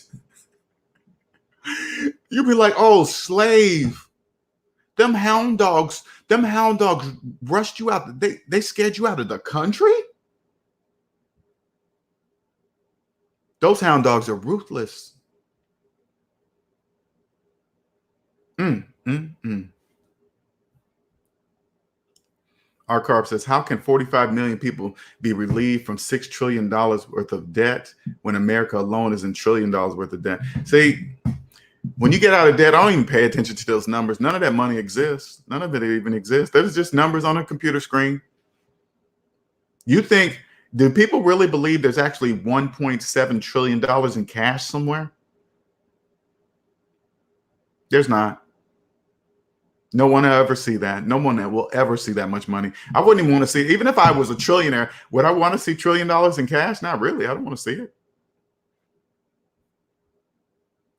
Why? Cosmic Wisdom says, oh, I take a month off every year. That I do now. Okay, cool. I'm glad you do that, Cosmic. But I keep telling you, you're on a different level. You need to. I'm just saying like this. You need to take a year off. If you take a year off, you'll be like, oh my God, I didn't see all this. That's what you'll see. I promise you. 4th Street. Yeah, and that's a good thing, Cosmic, because I never did that. I never did that. And so congratulations to doing that, because I thought a month was a big deal. I really did. I thought, ooh, a whole month, you know. Dave says, our Carp, exactly. The math doesn't add up. Nope. They'll never do that. Jared says, my sibling who asked me to borrow $3,000 is in debt and not good with money. Oh, there is no way in hell I give a person in debt $3,000. But today they're on Valentine's Day. Oh, they're on Valentine's Day getaway. It amazes me how people in debt take trips like they're debt free. They say, yo, hey, you guys, listen, SMD family, today's Valentine's Day. Get on Facebook. Get on Instagram. Watch all the people in debt. Just go watch them. Go watch them. Those same people are asking to borrow money. If you go by Facebook, this is why people in the debt matrix only fool people in the debt matrix. Other people in the debt matrix will see other people on Facebook and think the other people have money, and they're all in debt. The majority of them are in debt. All you guys got to do is just go check it out. Just go. I think it's funny. I really stay off, like on holidays and stuff. I really stay off of Facebook because there's so much fake stuff up there. It's just it's intolerable. It's intolerable. No, intolerable. I said that wrong, right? Intolerable. Not intolerable. Intolerable. I can't take it. I can't take social media on holidays. I just can't take it because they will make you feel, even with, and never mind. Yeah. If you want to share my channel, this is how you do it. This is how you do it. Okay. Free 30-minute consultation. Scrolling there at the bottom. Just go to my website and check me out.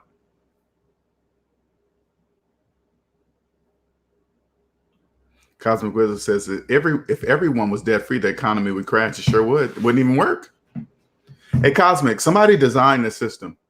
A family, a person, everybody must contribute. That's why the tax system was created. That's why you can go to prison if you do tax evasion. Because if they let everybody get away with not paying their fair share to keep this country going, the whole economy would crash. You have to force people in debt to pay. Slaves don't. This is why slaves are constantly chasing money, because they're in debt and they don't even know they're in debt. And if they're in debt and they believe taxes are the very reason why they're in debt, they wouldn't pay their share of taxes. That's why they must be gone after. That's why. If you just take the time to understand the rules, you'll see how it all works. You won't worry about going to prison. You won't be trying to avoid on taxes, not claiming money and all this other stuff. You just be like, oh, there's plenty for everybody. Yeah. Just understand the rules. Leroy says, LJ is right. I'm originally from the Caribbean and taking years off is priceless. I did over 10. Wow, Leroy. Okay, I ain't there yet, but wow. Wow. But then again, Leroy, when I get my business going to where I want it to go, I'm going to do this until I'm dead. So I'll never work another day in my life ever, because I'll be doing what I love. So congratulations, Leroy, man. I can't explain it. I cannot explain it to people. If you've been working all your life and you've never taken just a single year off, there's a major piece of the puzzle that you're missing. I can't put it into words. I can't say, hey, it feels like this. You'll do that. You just, all right. Because people will plan. They plan and say, I'm gonna have this, I'm gonna have that, I'm gonna have this. Everything, have you noticed? It's all in the future. The future doesn't even exist. You create your future right now. When tomorrow comes, it'll be today. And the day after tomorrow comes, it'll be today. The future doesn't even exist. You create your future always today. So say like this. Say like right now, I decided I'm going to go rob a bank and I get caught. I just changed my future because I'm going to be in prison. I changed it today. I made a choice. Man, if I go do this and rob this bank, there's a possibility I could spend the next 20 years of my life in prison for it. And I decided I'm going to do it. I just made the decision to change my future. It's that simple. See what I'm saying? It's always created today. That future in my mind, future doesn't exist. They use that in the debt matrix. Hey, your retirement. What do you want to leave your family something? It's all the future stuff, especially if you're in debt. You're in debt right now today, and you got people selling. That's why people sell you your future, because you're in debt today. That's why you believe it. Day says all those Valentine's Day fakers, no thanks, making all these expensive debt-filled grand gestures for one day. Yeah, you'll never see me do that. Everything is jacked up on Valentine's Day. No, thank you. And even when you say that to people in debt, they'll think something like, "Oh, you're broke. You're just saying that because you ain't got nobody." They just say things like that. I'm not paying that price for a day that doesn't even exist. It doesn't mean anything. It only means something that whoever it means something to.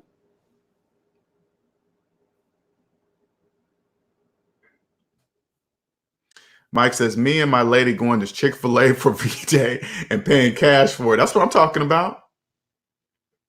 And you know what? If your girl likes Valentine's Day, do it on another day. Just say, hey, baby, we're going to do our Valentine's Day before Valentine's Day, or 2 days after, or the following weekend, or whatever, right? Don't do it on a day of. Don't be like the consumers, the sheeple. Because I used to think like this. I remember one time I was at a farm or something I was at, and then I was seeing these cows get rustled through these gates, right? They're leading them somewhere, right? They were just leading all the cows, moo, they're following through the gates, right? And I remember looking at that, I was thinking, what if, I said, I know there's a hierarchy, right? Because there is. Once you get out of debt, you'll clearly see there's a hierarchy, right? And I was thinking, what if somebody higher than us leads us through gates like that, like the cows? It's true. It's very true. They make up holidays, they make up days, and people just follow, just like sheeple. They just go, oh, it's this day because the news said it. It's cookie day, it's hamburger day, it's coffee day, and people just moo. It's crazy. It's bad. NC Big says, I hear that Jared's all week long because they need those jewelry loans and engagement loans. Yeah, they make up something like to get a good wedding ring, it takes 2 months' salary or something. They just be making up numbers, and people believe it. Oh man, I heard on TV that it takes 2 months' salary to get a good ring. Says who? Jared's?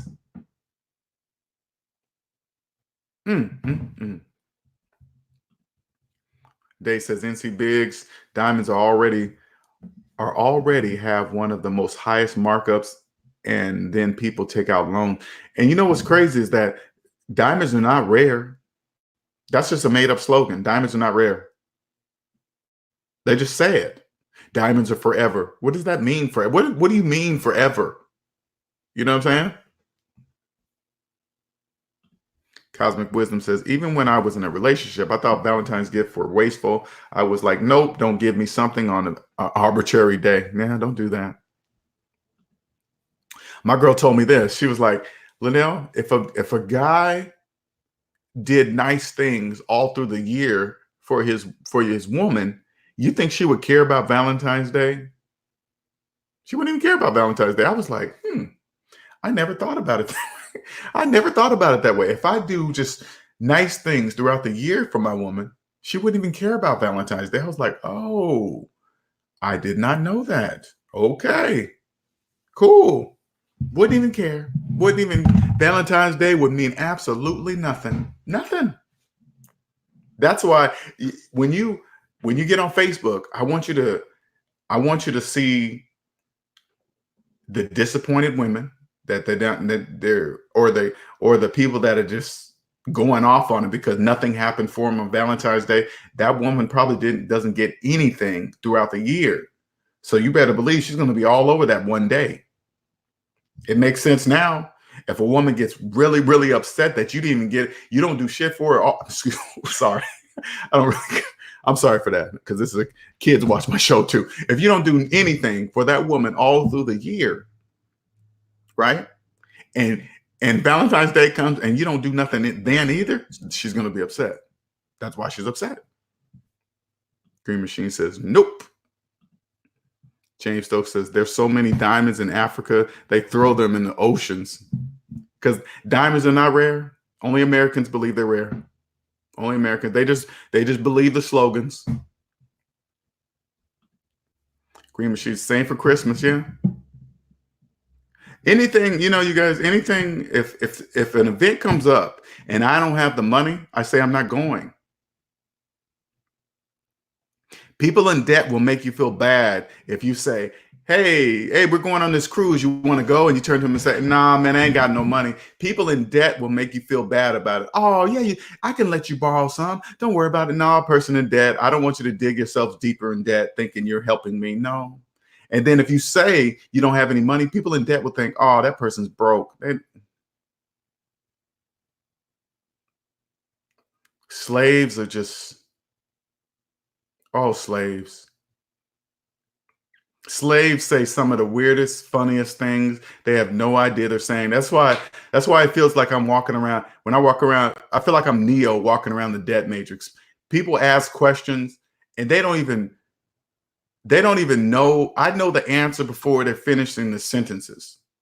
They don't even know it. Like I said earlier, people believe that they have options. Like slaves believe that they have options. They really believe their vote counts. They really believe that.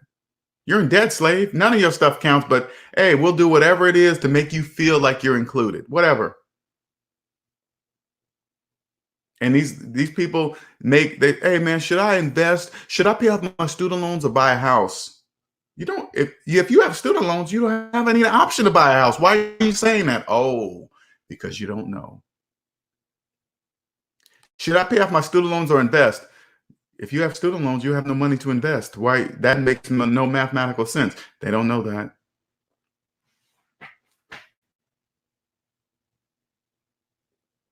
When people in debt co-sign for other people, the bank turned that person down, but you're going to say yes. Why don't you just stop and think for a moment? Why did the bank turn them down? Because they know that person that needs a co-signer is probably going to default on their loan. And guess when they default on it, they're going to come after you. See how that works? Cosmic Wisdom says, I agree with your girlfriend's viewpoint, Linnell. Yeah, it makes sense to me, Cosmic Wisdom. I was like, oh, crap. I didn't think about it that way. I do now. ATL says 20.7 billion spent last year by consumers on, oh my goodness, consumers for Valentine's Day. And they say it will be even more in 2020. For people in the chats, stop wasting money, get out of debt and get rich. Yeah. Stop being part of the herd. Stop being part of the sheeple clan. Okay, stop being a sheeple clan. Man, sometimes I cannot wait till I'm up on that stage. And then I'll get some kind of financial guru coming up on that stage saying, hey, Linnell, you're full of crap. That's not true. A person can do this. They can invest and earn 5.7%. and earn this, and then they flip quadruple that, and then they can pay off their student loans.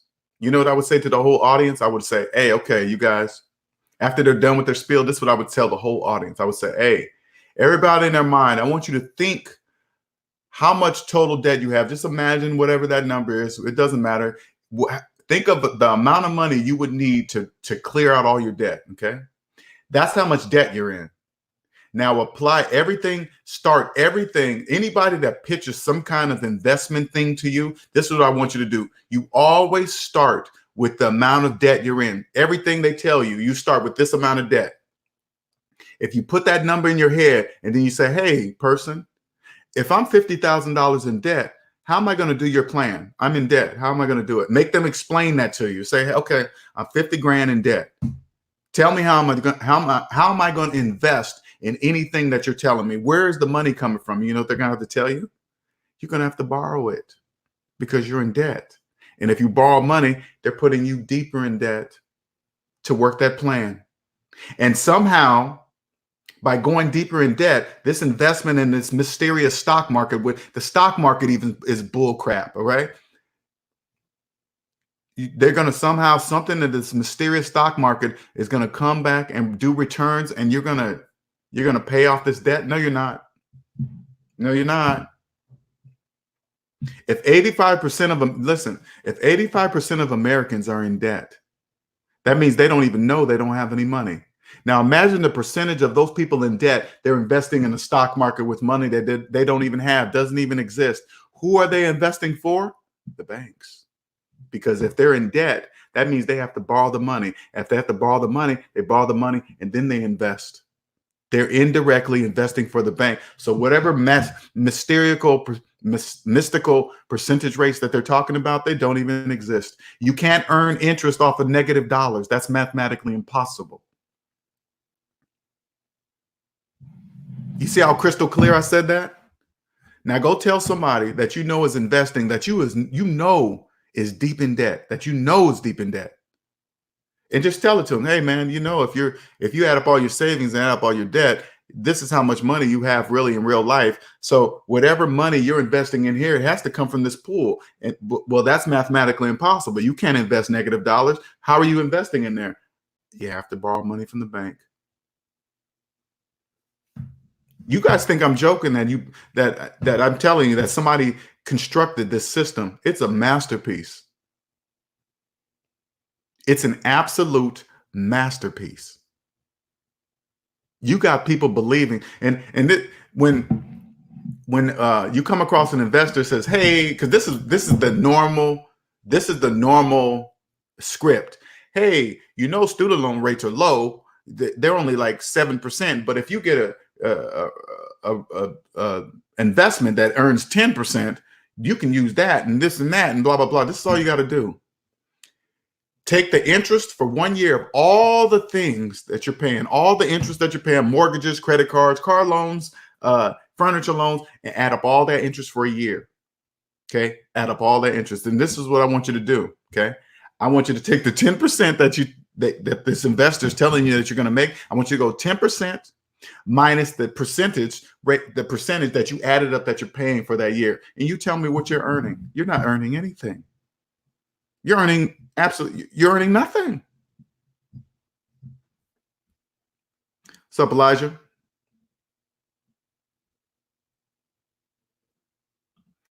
Green Machine says support and get the likes up. Thank you, Green Machine. Much appreciated. What's up, Dave?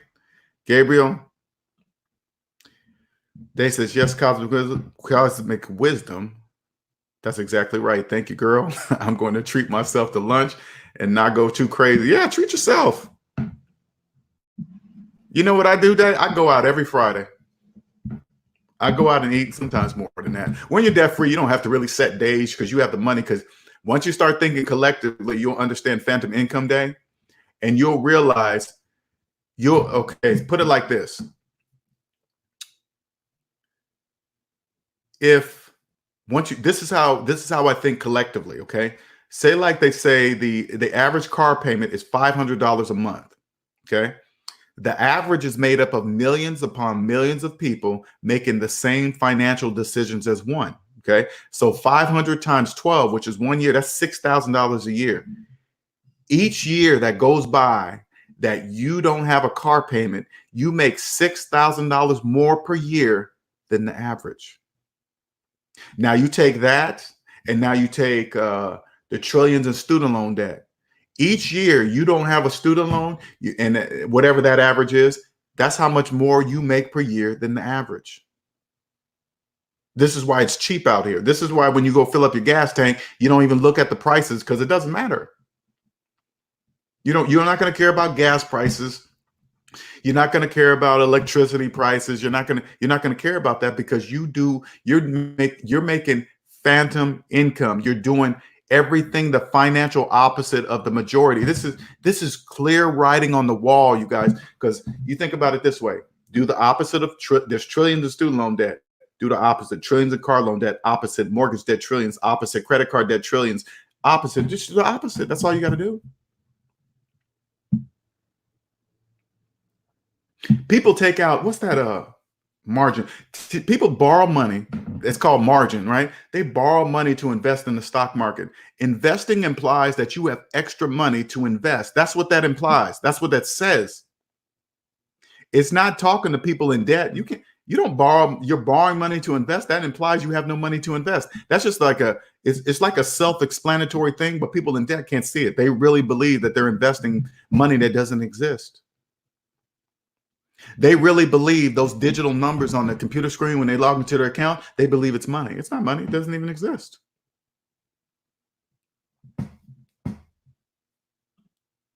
You see, and thank you, Dave, because I want you guys to see what is. I'm just connecting the dots for you so you can see. Why does a person in debt believe they can take negative dollars and invest it in the stock market and get a 10%, 7 to 10% return, investing using money that doesn't even exist? Why do they believe that? Because they've been conditioned to believe that. Math doesn't care what they believe. Math doesn't care how people feel about it. Doesn't even make any sense, does it? That's a win-win for the bank. If they have figured out how to, I'm gonna try to piece this together. The bank has figured out how to get people to indirectly borrow from them to invest their money into the stock market. Lose or win. So say like the person obviously you got to think about it this way. If a person is trying to invest in the stock market and they don't even know they're in debt, they know nothing about money because they don't even know they're in debt. So they're borrowing money from the bank, investing in something they know nothing about, and win or lose, the bank gets paid. Win or lose, the bank still gets paid. They invest in something that they know nothing about and they lose, they still owe the bank money. If they invest in something and they win, people in debt are going to continue to do it until they lose. Either way, the bank wins. That's the most. See, you see how I said that? Somebody came up with that. You guys think I'm joking? Somebody came up with that. How can we make people believe the stock market exists for those who are in debt? How can we do that? That is absolutely brilliant. That is absolutely brilliant. How do we get people to believe that it's okay to pay on student loans for the rest of your life? How do we get people to believe that? Even if we tell them that if you don't pay these sorry, I'm thinking this out, you guys. You give people money starting at age 18, and they don't even check what you spend that student loan money on. You can go to college for basket weaving and give you as much as you want. They don't even check what you're spending on. You can buy some tires, rims, invest in Bitcoin. excuse me, all this stuff, invest in Bitcoin, all that. And people don't even question, why don't they care what I spend this money on? Why are they not caring? Because you're going to be a slave until you're dead. That is the new slavery. And they make it seem like, because it is, if you borrow it the right way, you go to college for 4 years and you take 4 years to pay it off, you did it right. Oh my goodness, the more I think about it, man. Woo. Fallout says there's an article about people losing their pension because the company has went out of business. Take control of your own retirement. Don't trust any company or government to take care of you. Yeah. People, I remember getting a job when I was younger in life, and people were pushing pensions. Oh man, you got to get this job, get this pension. I really didn't understand pension. I always just thought I'd listen to other people in debt, and they told me pensions were good. So I just believed pensions were good. It's controlled by the company. If that company goes under, you lose your money. When you retire and you have a pension, you pull that pension right out of that company ASAP. You regain, because what I understand with pensions also, if you die, that pension dies with you. So all those years, you can't even pass that money to your family. You better pull that. You better pull it. Dave says, I think people in debt who invest believe the return they get is going to pull them out of debt. Of course they believe that. You're exactly right, Dave. They believe that. Somebody told them that, and so they believe it. You got to remember, if people in debt don't know they're in debt, you think they know how to invest? You think they know anything about the stock market? People in debt know nothing about the stock market. Number one rule, you must have real money to invest. That's just right off the bat. If you don't know that, whoever's telling you percentages and interest rates, they're not telling you correctly. You better ask to see their personal credit report first. They're telling you wrong. Now that I'm out of debt, this is how I look at the stock market. I look at the stock market as sorry, you guys, I'm doing that table thing again. I look at the stock market as a wealthy person's playground. Can you imagine the small percentage of people that are playing in the stock market with real money? Oh my goodness, man. I bet you that percentage is so small. How do I know this? Because if 85% of Americans are in debt, they don't understand finances. That's why they're in debt. And if they don't even understand their own personal finances, you think they understand the stock market? No, they don't. So that percentage is even smaller. And so they rely on company 401ks to this 401k is going to save me for retirement. When the real savings, listen, you guys, investing in your 401k, the money in there, that's just frosting. That's just frosting on the cake. That's the extra. The real savings today, remember, the only thing that matters is today, is the tax savings. You get out of debt. You guys don't believe me? You guys can go to work and ask somebody, hey, and this, I'm going to tell you how it goes when you do it. Go to anybody at your job and say, hey, have you ever maxed out your 401k? This is the first responses they're going to say. Oh, yeah, I maxed out the 3%, the 6%, the 5%, or whatever, right? And then you got to say, no, I'm not talking about the match. I'm talking about the $19,500. They're going to say, nope, I can't afford that. They're in debt. That's why they can't afford it. They're in debt. And I'm not even saying, maybe you don't even make that much. I'm saying, ask somebody, hey, how much did you put in your 401k? People that do it, they know it. I put 5,000 this year. I put 10,000 this year. People in debt have no idea. Oh, my job does that. That's what they say. They don't know the real money is the tax savings, guaranteed money every single year. You do the opposite of the majority. So if the majority can't afford to do it and you can, that's money in your pocket. That's called phantom income. Dave says it's a win-win for the banks. Plus they make interest if you win or lose. Exactly. They make their money. That is just, Dave, that is just brilliant. Somebody, a family, somebody invented this system. It is just it's the psychological part of it. And it's not even, sometimes when I think about it, man, I get so mad at myself.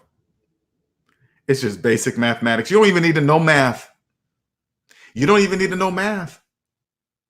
You just need to know what numbers to put in your calculator. You just need to know what numbers to put in there. I could have been a millionaire years ago. Years.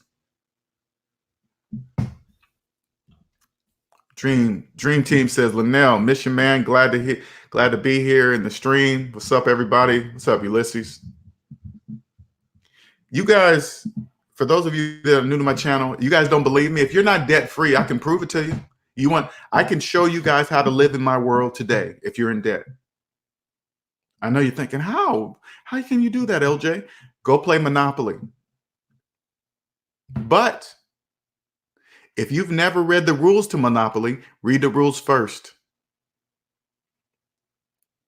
Okay? There is no money that's stuck under free parking. There is no money placed in the middle of the board. If you land on this space, you get all this money. That doesn't exist in the rules. That doesn't even exist in Monopoly rules. Who made that up? People in debt. If you've never read the rules of Monopoly, I guarantee you people in debt taught you how to play. Play by the rules only. You play against other people. Don't worry about it. Most of the people you play against are going to be in debt. Don't worry about that part. You play from a debt-free perspective. You don't buy anything unless you have the money. When you break out the board, you say, hey, we're only playing by the rules of Monopoly. Last and not least, make sure you're the bank, because you don't need nobody cheating. Because usually people, they think it's funny. You know, you start playing Monopoly, they see they're going bankrupt. They start trying to slip out of 500. No, don't do that. You're the bank. You want to see how the real world works? Do that. I promise you. You'll bankrupt all players each and every time because they're in debt. They know nothing else. They will play the game of Monopoly the same way. First, it's going to shock them when they see that there's no free money under free park. There's no money you get under free parking in the middle of the board and all this stuff. They'll be like, whoa, I played like that for years. You're going to say, yeah, I know that, but that's not even on the rules of Monopoly. So don't do that. We're not going to play like that. If they refuse to play like that, you say, I'm not playing then. That is how you'll know how to live in the real world. If you're getting out of debt and you want practice, by the time you get to zero, you'll be able to kill it in the real world. You'll kill it.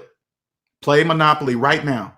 You'll keep bankrupting. The object of the game of Monopoly is to bankrupt the players. You will bankrupt them each and every time. They will not have a clue how you're doing it because they only know debt. And then you practice, you get to zero, you get on this side of you get on the other side of zero, you come through zero, you use those same skills because it's the exact same thing. If you think I'm lying, have you ever read the rules to Monopoly yourself with your own eyes? If the answer is no, I'm right. If you always play with free money, putting money under free parking or in the middle of the board, and whoever lands on something, they get the money. Only people in debt play like that. That's not, when's the last time that happened in real life? That doesn't exist. Again, it's not even in the rules. Who told you? People in debt.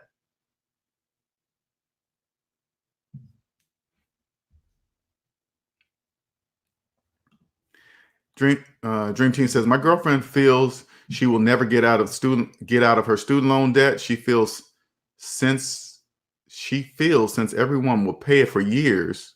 Oh, it's presented to her as normal. I keep bringing your name and Dave Ramsey up. Good luck with that.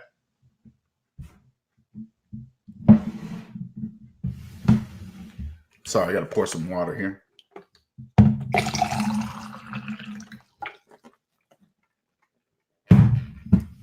Good luck with that. Ulysses, good luck with that. Good luck with that. I can tell by the way she's talking. She's already trapped in the debt matrix. She's already there. She already believes. I mean, and next time you talk to her, Ulysses, go like this. This is what you say to her. So it'll click. You say, you went to college for 4 years, but you believe it's okay to pay on your student loan for 20? And then say, hey, just help me make sense of that. And say it just like that. Help me make sense of that. There is no answer. So she's going to look confused. That's going to be the glitch in the debt matrix. This is the look. That's the glitch. Because she's going to be like, wait a minute. Yeah, I know that's right, but it doesn't make sense. She's going to be fighting back and forth between the debt matrix because that makes no mathematical sense in any country in the world. And don't think it's just the United States, you guys. This is worldwide, okay? This is worldwide. All you got to do is Google UK student loan debt. It's the same thing over in the UK. It's all the same. It's people in debt. They're everywhere. Okay? Don't be fooled. Dream Team says, so it can get in her head. Yeah, just say it to her like that. Say, hey, and this is more for you too, Ulysses, because I guarantee you there's no way I could take a woman serious. If she was in debt, she didn't care about being in debt, and she didn't even know she was in debt, there was no way I would be with a woman like that. No way. I don't care how fine she is. I don't care how good the sex is. I don't care what kind of job she has. If she's in debt, no. How come we can't be together, Linnell? Because you're in debt. I kept telling you that. Dave says 15% or less in investing on stock market with real money.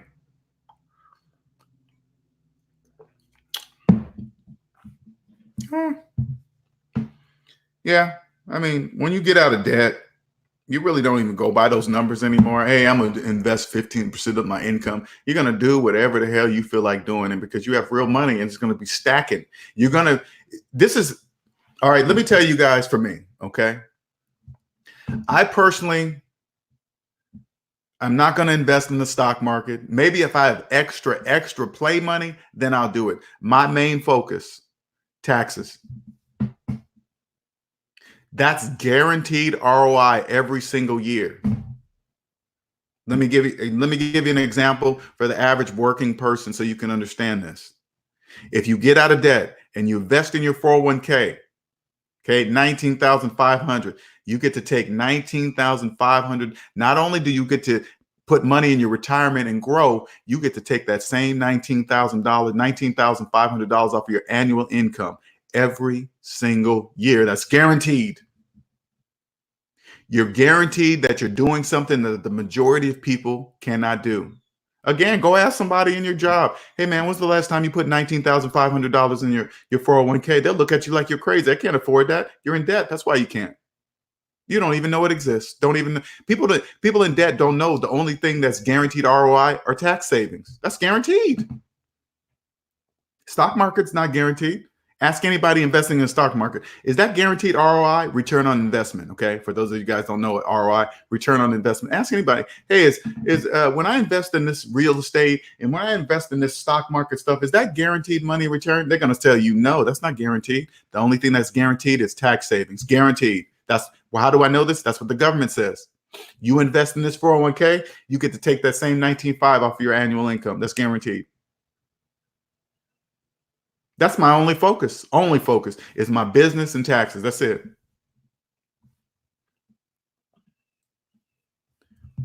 That's a good thing, DTN, that you never played. Congratulations.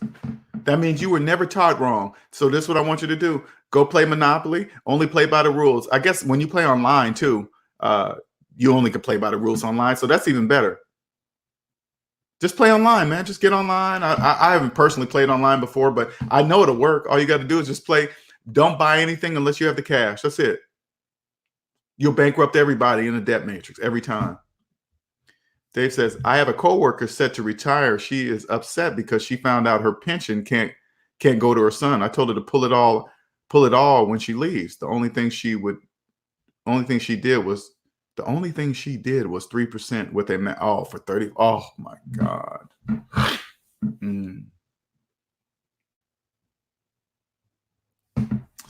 Yeah, and you told her right, Dave. Just pull it. She can pull it out of there, and then she can leave it. She can leave it to anybody she wants to. She can't leave it if she dies. The pension's gone. People don't even know that. Pull that money. But the only thing she did was the 3% match. I mean, pensions are, I don't think you don't get any tax savings on pensions. Okay. So Pension, I would do all the pre-tax options first, and then I would have maxed out my pension. That's what I would have did. DTN says, thanks, Lynell. I will tell her that because to me, it makes no sense. It doesn't. You're asking the right questions, Ulysses. Good luck. You're fighting. You got to remember, Ulysses, you're fighting generations of people in debt. Generations. And here you coming along saying it sounds too simple. That's why people in debt don't believe it's that simple. If you go up to a person and say, hey, if you ever want to be rich, all you got to do is just apply math to your finances. They're going to look at you like you're crazy. Oh, it's not that simple. Yes, it is. Here, I can show you. I don't want to see it. They don't want to see it. Try to convince somebody they're in debt while they have a nice car they're driving that's financed. They're in a mortgage. They're in a house, a nice house that they're in, with a mortgage that they believe they're homeowners. They have multiple credit cards with high limits that they believe the money's theirs. Try to tell them that they're broke. They won't even hear you. They won't even hear you. They'll think you're nuts. They'll think you're crazy. Good luck with that. And I'm going to tell you, Ulysses, now that I'm out of debt, man, I'm going to tell you right now, if I had been out of debt earlier in my life, there's a lot of relationships I wouldn't have had. There's a few relationships, not a lot, but a few serious relationships that would have never existed. They would have never came of anything. Never once did I, when I took a woman serious, did I ever ask to see her personal credit report? I never asked that. I never, hey, how much debt are you in? Hey, how long have you had your student loans? Because you know why? Because I was in the same amount of debt. I had student loans. I thought it was normal. So if she said, hey, I got student loans, I would have thought that was normal. Oh, hey, so do I. You can't walk up to a person or people in student loan debt and say, hey, you know what? Only people with student loan debt have student loan debt. That won't even make any sense to them. You know, only people with car loans, those are the only people with car loans, right? You do know that, right? I don't have student loan debt. I don't have car loans. So I don't have that. Only people in car loan debt have car loan debt. Only people in student loan debt care about the student loan debt crisis. If you don't have student loan debt, you won't even hear about the student loan debt crisis unless it's forced down your throat.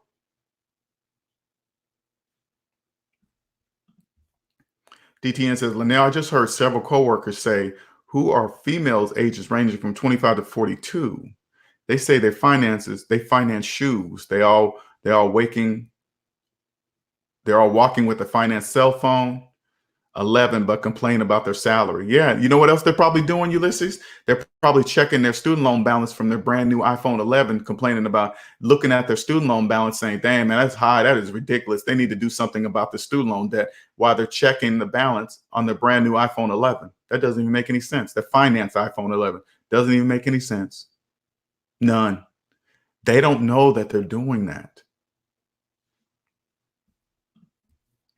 Best version says, DTN, your actions have to line up with your advice. Be the example to what you're saying and advising. You got to, hey, Ulysses, you have to do that. You think you're just going to date her and ignore that she's in debt? That'll never happen. That will never happen. It will bug you. Her debt will keep you up at night. Because sooner or later, guess what's going to happen? She's going to start complaining more and more about her debt as she digs herself deeper and deeper in debt. And she's going to be complaining to you about it. And then you're going to get tired of it. You're going to be like, hey, you can do something about it. She's going to be like, what can I do? You're going to have to pay it off. Oh, I can't do that. Then, okay, goodbye. What do you mean, Ulysses? Why are you leaving me? You're in debt. How many times I got to tell you? I thought you loved me. I don't love Dad.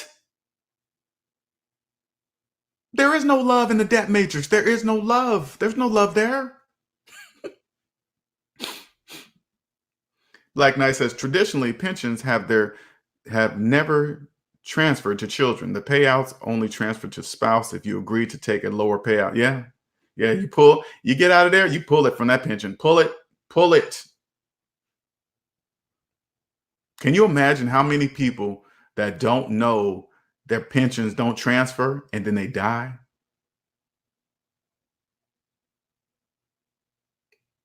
Because I guarantee you, a lot of people probably naturally believe that they can pass their pensions on to their children. I bet you they believe that. Bet you they do.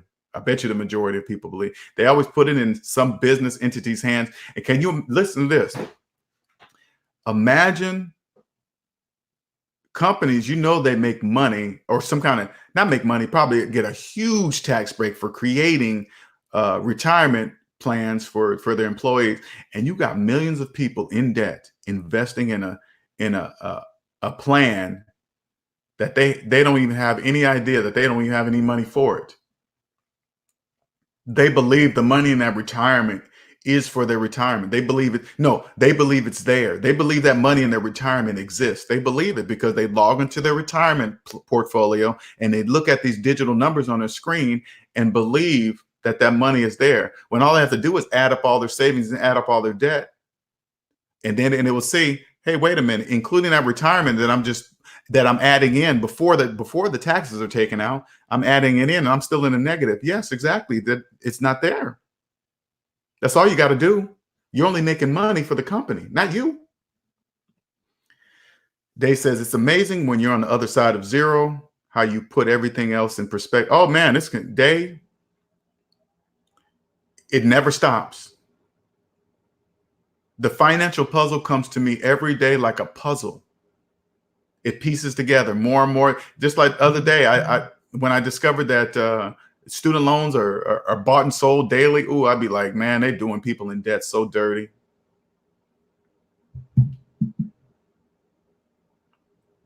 People in debt are done so dirty. Can you imagine how many people log into their credit report and see those student loans gone?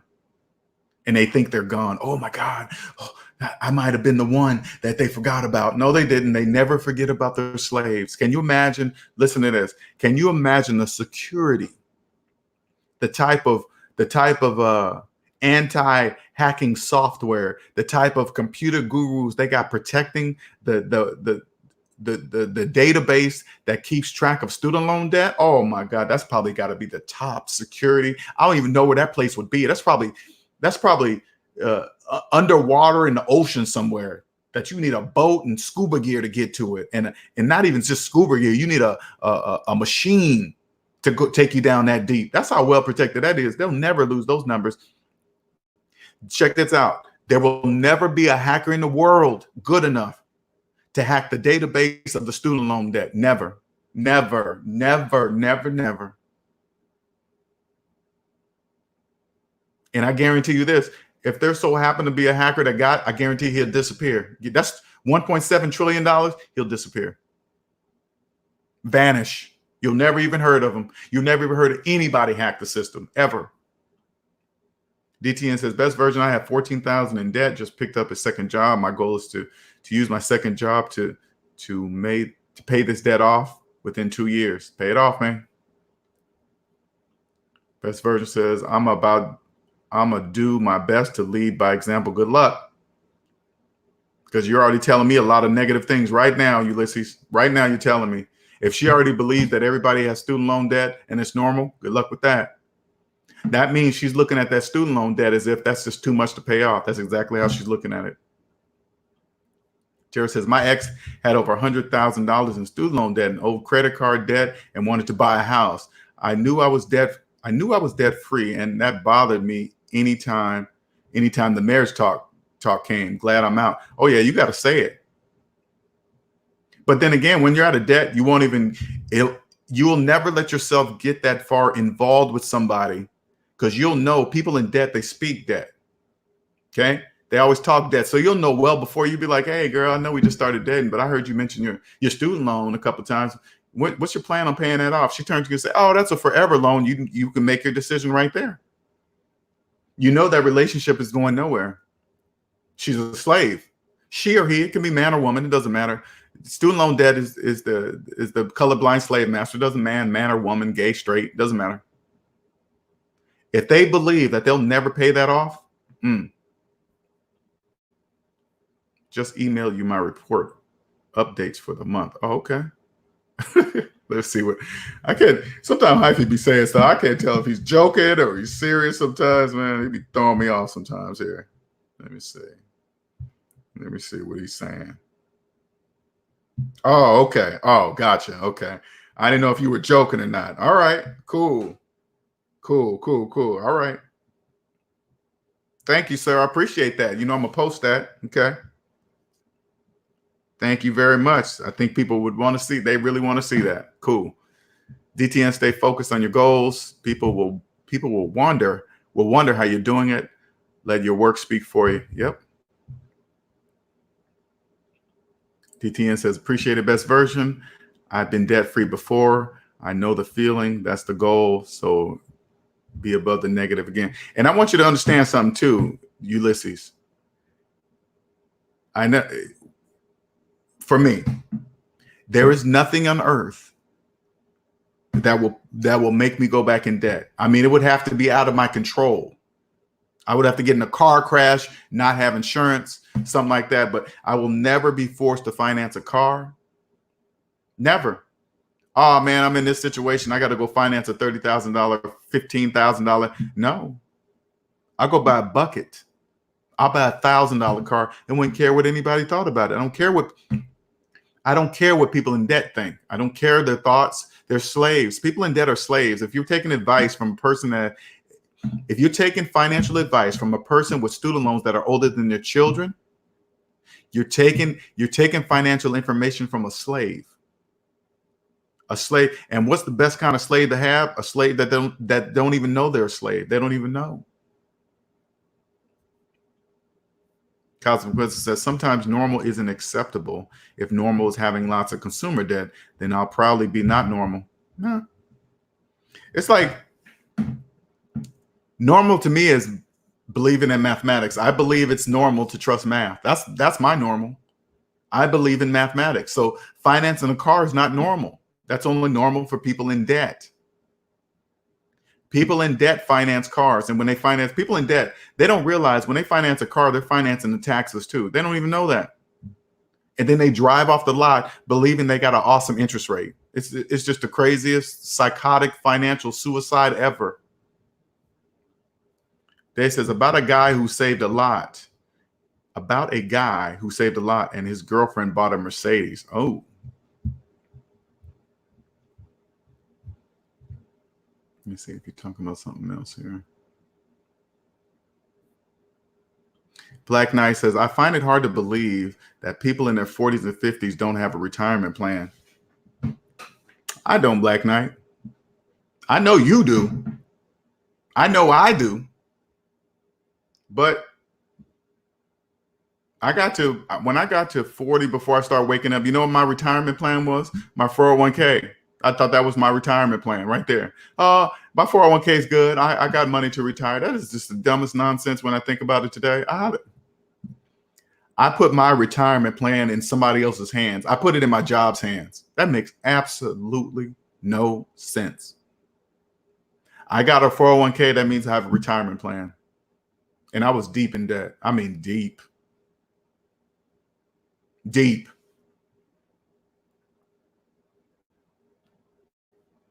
Article title is, okay, gotcha. Okay, you said, I have 500K, own several properties, and plan to retire by 40. I'm in love, but my girlfriend just bought a $37,000 Mercedes and says I have enough.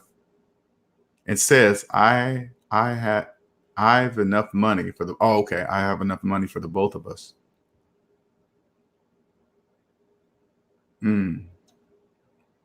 She must be fine.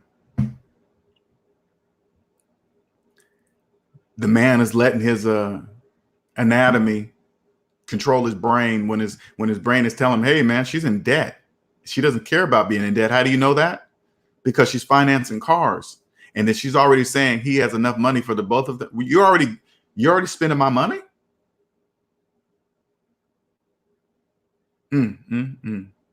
Every man is guilty for that. Guilty.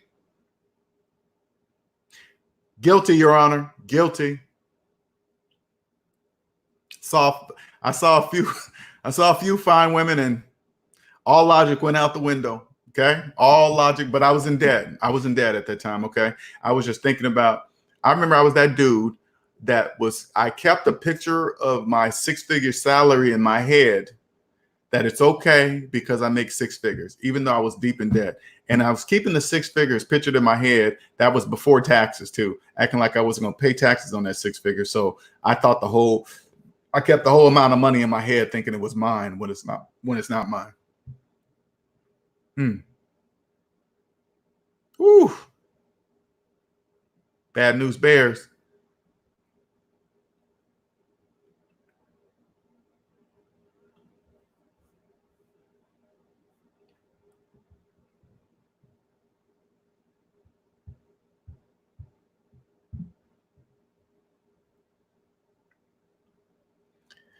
DTN says, Linnell, check this. My girlfriend asked me, why don't I go to college and get a degree so you don't have to work 2 jobs? I told her I'm still unsure on a career. So why get a student loan while I'm being unsure? Because she's following the program. She's following the program, DTN. She's part of the program. Everybody believes you must be college educated to ever make a lot of money. That's not true. You must first go deep in debt to make a lot of money. That doesn't even make any sense. It makes absolutely no sense. None. I hope hey DTN, I hope you're paying attention to what she's asking you. Okay. You're young, man. You can save yourself a lot of money. If she's thinking like this right now, it's never going to change. She must pay her way out of debt. That's the only way a person's going to wake up. They have to recognize that they're a slave. They got to recognize they're in debt. And then the hardest part, now they got to work hard to pay themselves out of debt. Not many people can do it. Ivy says, a woman once asked me for a ring and I gladly gave her one around her whole life. Okay. All right, man. You about to stack some other fees doing that kind of stuff, Hyphy. You're going to be in some debt, all right, but you're going to be in debt in the wrong way, all right? A ring around her eye. Six Sound says, what would you tell the 25-year-old you? I would tell the 25-year-old me, pay attention to your surroundings, okay? Pay attention to your surroundings. Look how many people are in credit card debt, don't get credit cards. Do the opposite. Anything, this is what I would tell a 25-year-old person, 25-year-old me. You want to be rich? Yeah. Number one, always trust mathematics. Always. I don't care how you feel about the outcome. If the math is right, you trust it. Always. Number two, do everything the exact opposite financially than the majority. Do everything the opposite. If they're financing cars, don't finance cars. Never finance anything that goes down in value. Don't ever do that. Don't finance cars, shoes, clothes, watches, nothing. You don't finance anything. You do the opposite of the majority. If the majority of people are not maxing out their 401k, you do it. Anybody that tells you to invest in the stock market, you'll get these kind of returns on interest. This is what you do. You add up all the interest that you're paying on your debt. And then you take that, say like the interest was 10%, you take 10% minus the interest that you're paying on debt. And then that'll determine how much you're really making. If it's not going to be as what you think it is. It's going to be in a negative. Don't do that. Don't listen. Anybody, and this is another thing, anybody that gives you financial advice, you ask to see their personal credit report first, always. The biggest one, if they have student loans that are older than their children, you don't take financial advice from anybody that does that. Anybody. That makes absolutely no financial sense. I don't care what they got. I don't care what kind of car they have. I don't care if their kids go to private school. I don't care if they got matching Gucci. It doesn't matter. They're in debt. Best Version says, DTN, you may have to make a tough decision. You are going to need someone to help you stay focused on your goals. You have to pull yourself up first in order for you to help others. Oh yeah, you got to take care of yourself first, Best Version. You can't help anybody while you're living in a debt matrix. You can't do that. Best version says the DTN, you may have to focus on yourself for a while. That's what helped me. Day says, what inspired you to go back to school? Oh, me? You talking to me, Day? I went back to school at age 33 because this is what I did. I went to college at age 33. And the reason why I did that, because I remember I knew I had to have a career that was going to be relevant for years. And I knew it was going to be computers. I thought to myself, computers is going nowhere. They're going nowhere. I don't know anything about them. So I had to go to school. So I went to school for computers and I just became a successful computer engineer.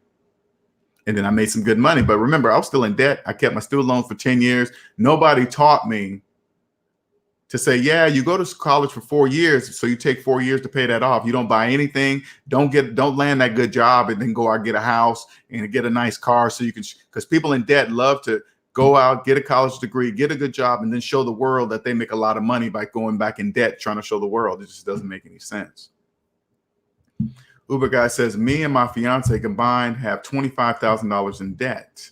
Valentine's Day, all we doing is getting Kroger wine and Netflix because we will be renting and getting to zero first. She is 1,000% down. Okay.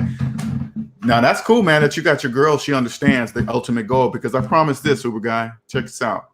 Once you get out of debt, you and your girl will be able to do anything you want. You'll be able to go out as much as you want. You'll be able to go take vacations as you want. Don't think like right now you're restricting yourself so you can save money. Don't think you can't do the fun things. You'll be able to do them, and you'll be able to do them cheaper than most. Anything you buy from half price from people in debt. Houses, you buy tax liens, you buy foreclosures, because as long as there are millions of people that believe they're homeowners with mortgages, housing market prices will no longer matter to you. They will only matter to you when you sell, never when you buy. Okay, you'll never have to pay full market value for a house ever again. You don't, because there are people with mortgages that believe they're homeowners. That's why.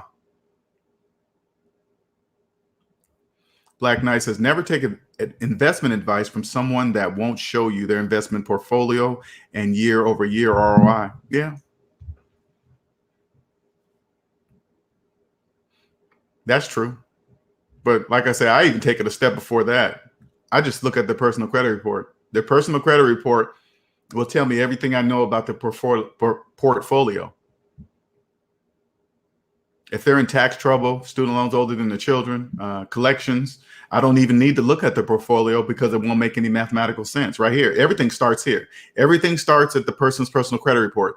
If the math doesn't make sense here, it can never make sense in their portfolio. That's mathematically impossible.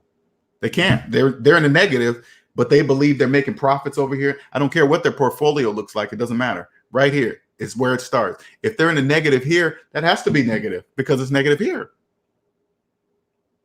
Oh, they said they invest this and earn that. Doesn't matter. If they're negative here, they're negative there.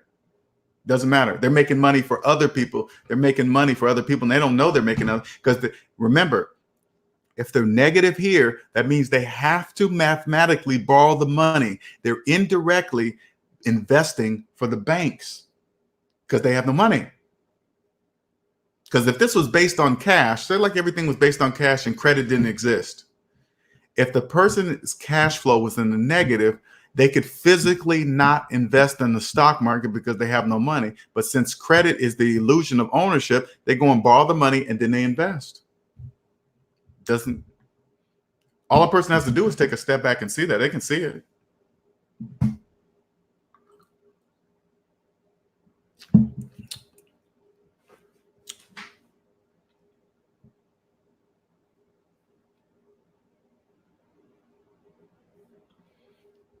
Best version, Jamaica multiple times. Oh, okay, he does all that traveling. Yeah, it's fun. I've been to Cuba, Mexico, Dominican Republic, Australia.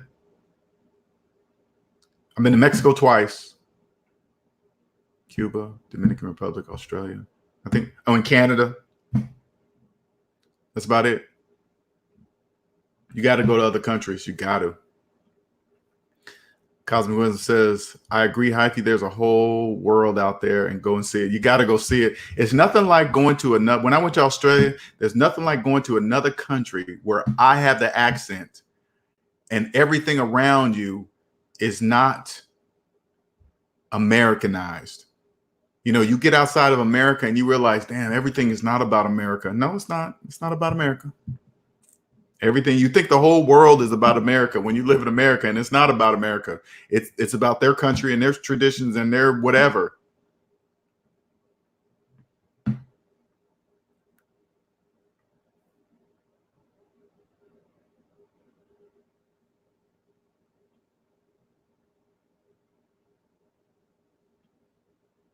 Hey, Day, Hyphy thinks everything's a scam. It's a scam. It's a scam. We came up with the Hyphy logo. It's a scam. Can't remember if we're gonna keep the words together or apart. It's a scam. Well, you guys have any questions? We're gonna go ahead and cut this today out. 2 hours and 20 minutes. We're gonna cut this off at 2:30 even. 2 hours and 30 minutes. I got some stuff I got to do. I've been putting off, and I got to get it done this weekend. So any other questions? Anything? And thank you, everyone. Let me put this up here. Free 30-minute consultation right there. SavingsMinusDebt.com. Follow me on Instagram. Go to my website. I have Savings Minus Debt t-shirts I'm selling. Please don't forget to subscribe. All right. There is my Cash App. Thank you, everyone who donates. I much appreciate it. Thank you very much. Here's my email. There's my PayPal link.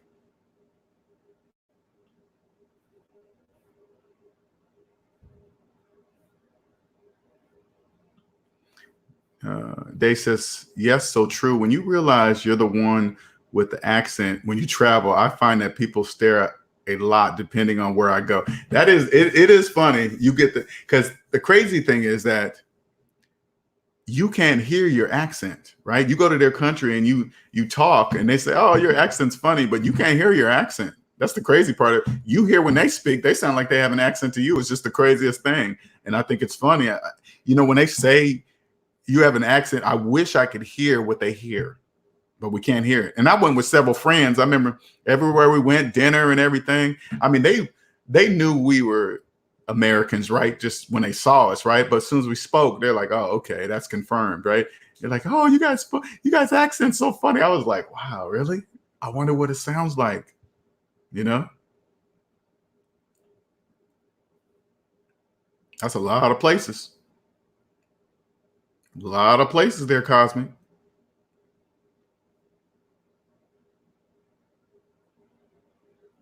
Let me see what Hyphy talking about here. Dave, come on, what are you doing? Dave, because everyday living for the average American is a step up for them to be in debt and away from their families. I can elaborate on Discord. Oh, okay, gotcha.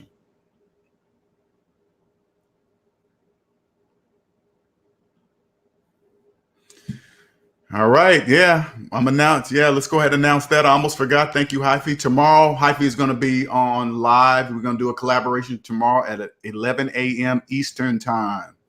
11 a.m. Eastern time. And don't worry, I will post it at least probably an hour or two ahead of time. So you guys see it's going to be waiting for the premiere for 11 a.m. tomorrow. So this is going to be exciting. Thank you. I want to thank Hyphy for doing this. We've been bouncing some times back and forth, so we locked it down for 11 a.m. tomorrow Eastern. VTN says, best version, you're right. I walked away from a relationship last year, and we'll have to make another one this year because last year I lost focus on my goals, but I got to help myself before I can help others. You got to do that, man.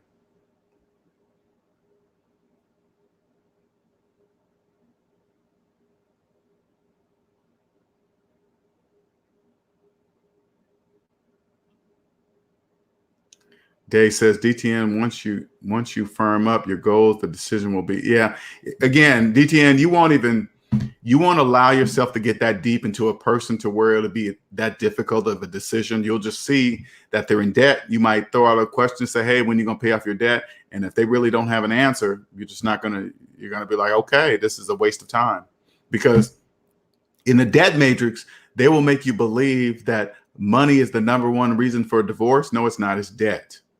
I've never had a woman divorce me saying, I left Linnell because he kept stuffing money in my bank account. He kept overflowing my purse with cash. And I told him to stop doing it. I said, hey, man, if you keep filling my purse up with money, I'm going to divorce you. That's never happened. That's never happened in my life. I don't think it will ever happen.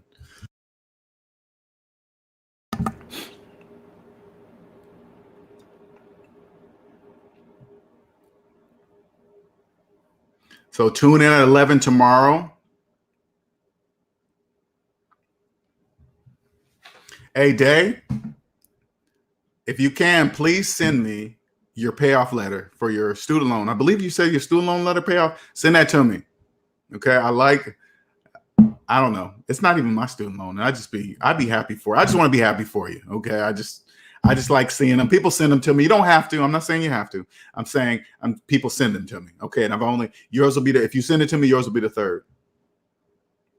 I won't post it. I don't do anything without anybody's permission. I want you guys to understand.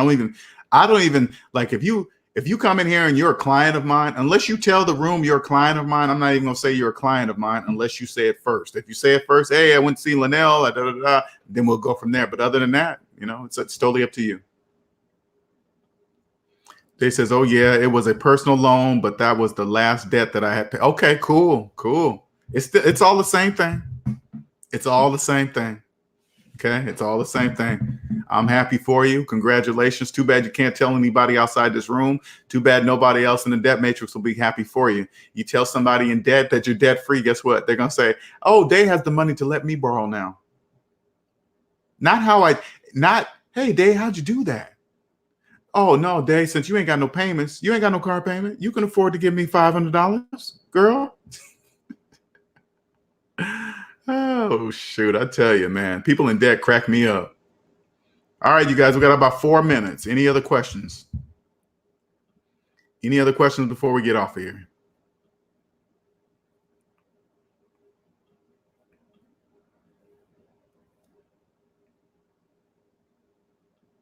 DTN says, hey, Linnell, how would you like to evaluate my Credit Karma and go through it on live? Oh, that's a good idea, DTN. I like that. I'm proud of you, man. Not many people would do that. Not many people would do that. That'd be awesome. Let's set that up. Email me. Let me know, man. We can do a run through before we get on. You let me know the yeses and nos. And mainly it'll just be the main part. You don't really have too much personal information in there. So it won't be any of your personal information. But that'll be awesome because did you see my did you watch that video, Ulysses, of me going through my own personal credit report? If you guys haven't seen that video, I logged into my Credit Karma on a live session. Okay. Now I want you guys to hear this. How many of you have ever seen that on YouTube? Somebody log into their Credit Karma live. Okay. If it's 0, put a 0 in the room. If it's 1, put a 1 in the room. Okay. And you tell me here, I'll put the link in here. So just in case people want to see it, it's titled My Credit Karma, but here, I'll put it in there. Get shareable link. All right. Here's the link to the video. If you haven't seen it, I'm telling you guys, I do things that the majority of people in the United States don't do. How can I do such claims? Because I'm doing the opposite of the majority. I'm not doing anything spectacular. I logged in onto my Credit Karma, into my Credit Karma live on YouTube. Nobody does that. Why am I cool with doing that? Because there's nothing on it. There's nothing to see. There's a bunch of zeros. It's boring. It seems pretty boring to me. But hey, whatever. People want to see it. But I like to show you guys, the SMD family, how different you will be from everybody in the debt matrix. You'll do things that'll blow people's mind. Oh my God, he logged into his Credit Karma in front of everybody. Yeah, there's nothing to see.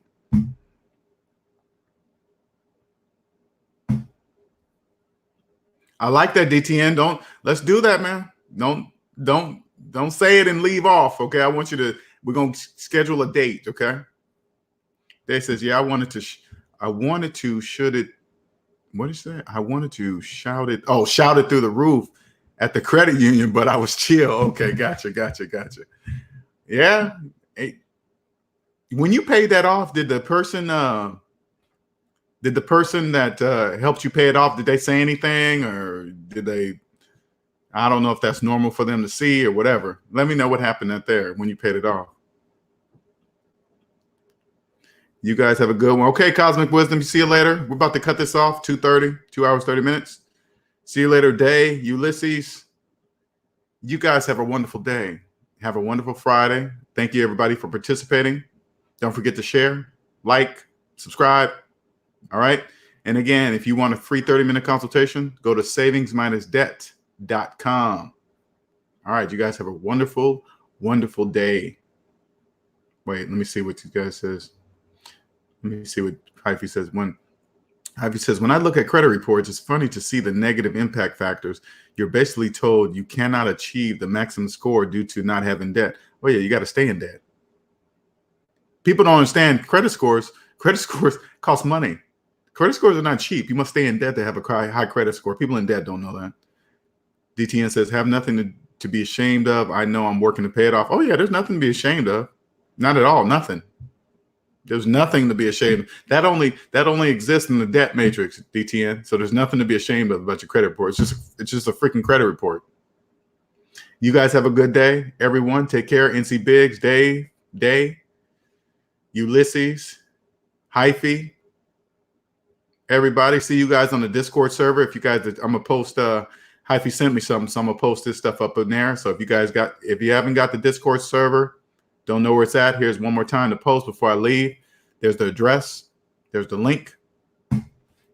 Click on that. Join the Discord server. We be chatting in there every now and then. And what I like about it is, like, if somebody's talking directly to me, I'll get a buzz from, if somebody says, hey, at LJ or whatever, then it'll buzz me, and then I'll know you guys are talking to me, and then I'll jump in there.